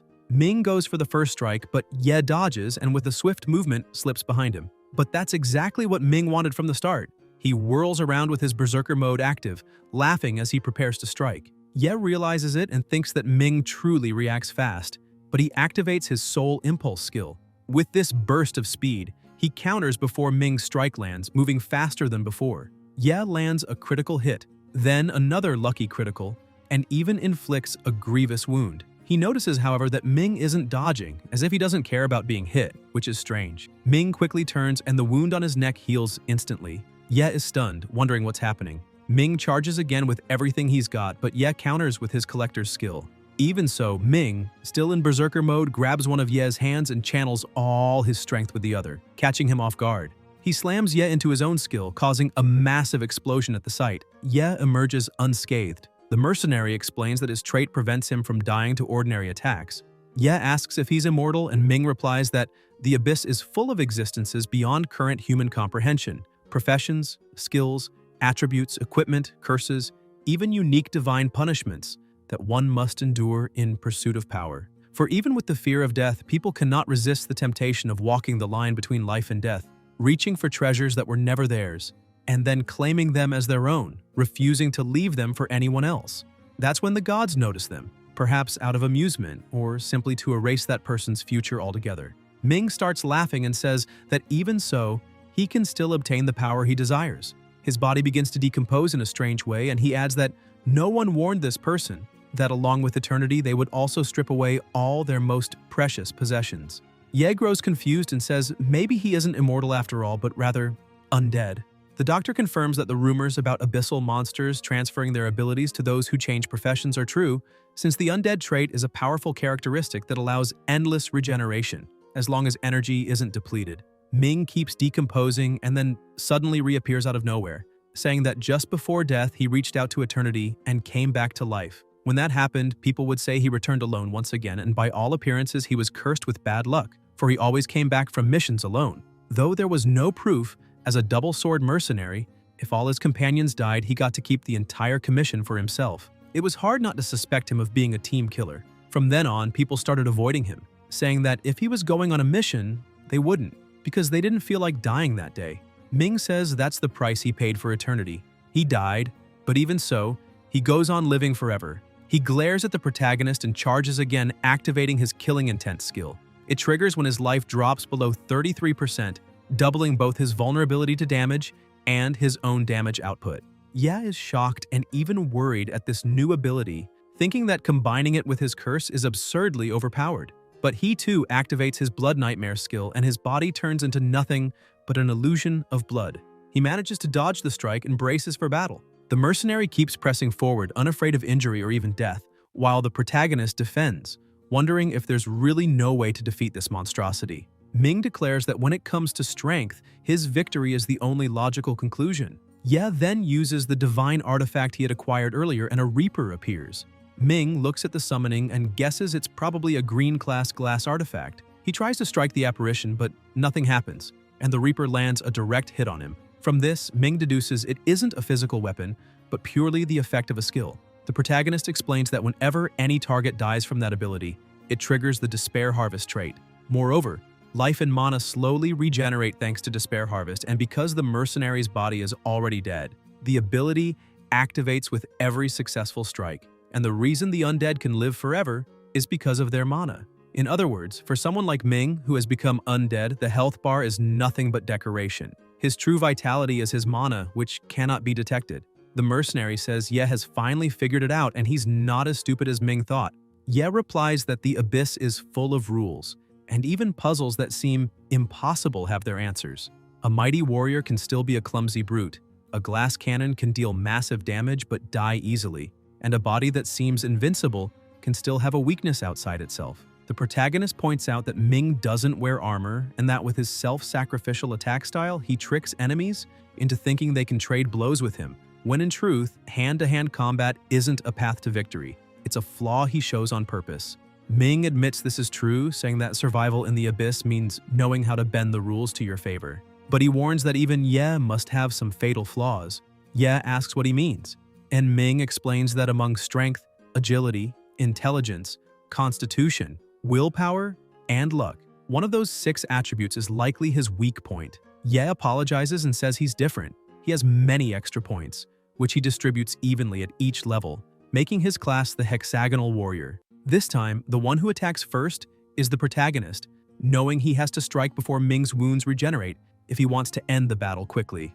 Ming blocks, but he realizes Ye's strength, speed, and reaction time are all far beyond the norm for warriors his age. Clearly, the protagonist isn't holding back. Ye dodges the counterattack with ease and says that peculiar techniques, brute powers, or even those useless talents people often ignore, he has mastered them all. He dodges another strike and counters with a direct blow to Ming's back. Pulling away, he explains that physical attacks alone may not be able to kill Ming, but the continuous drain of mana will slow his regeneration. And eventually, when the mana runs out, he will die. Slower than before, Ming tries to continue attacking, but Ye uses his skill again and destroys the mercenary's arm. Ming stares at the ruined limb and asks Ye if his mana consumption has already failed. Ye answers that, either way, he still has the advantage. Ming then repeats Ye's own words back to him, saying that just as he himself had claimed, even the most impossible puzzles have a solution, and perhaps Ye's weakness doesn't lie in combat, but somewhere outside of it. Ye glances back and sees his sister's teddy bear lying on the ground. He wonders when it fell. Seizing on the moment Ye lowers his guard, Ming lunges forward, slams the protagonist's head into the ground, and says he shows no sympathy to anyone trying to stop him, even former teammates. He'll send them to hell without hesitation. Yet he adds that Ye is different from everyone else, because he still carries the morals of the living. Even knowing the person he's trying to protect is worthless trash, he still fights to protect them. Ming then asks how Ye would choose between the life of his sister and the director. Hearing this, Ye's eyes widen as he seizes on the word choose. That means his sister isn't dead. Ming releases him and asks when exactly he ever said she was. The teddy bear, he explains, was only a symbol to convince Ye he knew where she was. Laughing, he walks off, saying that girl isn't easy to kill, just like her brother. Ye, still confused, demands to know what Ming really means by that. Hours earlier, in another room, the sound of battle rang out. The mercenary fought one of the abyssal monsters, while two others held Ye Xiaozhou in their grasp. She cried, thinking she would never see her brother again. She remembered the mercenary telling her that if a monster attacked, he wouldn't help. Since she hadn't hired him, her life meant nothing to him. She also remembered her brother's joyful words, telling her he had found a well-paying job that would be enough to heal her legs, and that all she had to do was wait so she could stand again. With the tears in her eyes, she thought about not wanting to keep being a burden, not even to her own brother. Accepting death, she began to say goodbye, apologizing, but the will to live surged through her body. She begged the heavens to make her strong, even if only for a moment. Whispering please over and over, she opened her eyes and a strange energy overtook her. The monsters recoiled in fear at what appeared before them. She had awakened a new skill, Metamorphosis Master. She transformed into her teddy bear, only massive and monstrous. With a single strike, she could crush monsters as if they were nothing. While the mercenary struggled against the leader, he suddenly noticed the severed head of a monster land beside him. Turning, he saw that Ye Xiaozhou had also transformed into a beast. He muttered that those treated with abyssal cells often had a higher chance of awakening abilities, and that she must be one of those victims, just as another father had once said. Even as a monster, she continued crying and reached her hand out to him. He stayed on guard, fearing she might attack. After all, he had heard that those touched by the temptation of abyssal cells often lost their minds and became raging monsters. But Ye Xiaozhou spoke even in her monstrous form, asking what had happened, because she felt much taller than before and, more importantly, she could walk. She found it strange. Ming, shocked, asked if she truly hadn't gone insane and demanded to know her name. Sitting down beside him, still weeping, she said her name was Ye Xiaozhou. Relieved, he said she really was still herself. He led her to a reflective surface, and when she saw herself, she grew furious, crying out that she had turned into a giant teddy bear. The mercenary says he doesn't know whether to congratulate her or not for what happened. Ye Xiaozhou grows more desperate, screaming that she no longer looks human, feeling deeply ashamed at the thought of facing her brother in that form, and asking how she can return to normal and what she should do. Ming replies that she's starting to get really annoying and explains that the ability is hers, so there's no way he could know how she can transform or change back. He turns away and says it's fine if she doesn't want to keep traveling with him. Either way, he'll continue his mission and try to find that person. She hands him the teddy bear and asks that if he can deliver it to her brother, she would be very grateful. She also begs him to tell her brother that she might need some time to prepare herself mentally since she has never been as shocked as she is now. The mercenary takes the teddy bear and says that if he happens to meet her brother, he'll tell him that personally. Back in the present, the mercenary says that if they continue fighting, he would probably still have the advantage, but he would like to see the protagonist's true abilities. Still, they have no real reason to interfere in each other's path. The director suddenly asks if Ye Xiaozhou really isn't dead. The protagonist is still stunned by the doctor's unusual interest in his sister. Ming takes a deep breath and says that specifically, the doctor standing behind Ye is the one responsible for the dangerous situation his sister is in right now, because it was thanks to him that the abyss appeared. Guys, if you enjoyed the video, leave a like, comment, and subscribe to the channel so you don't miss new content. Thank you.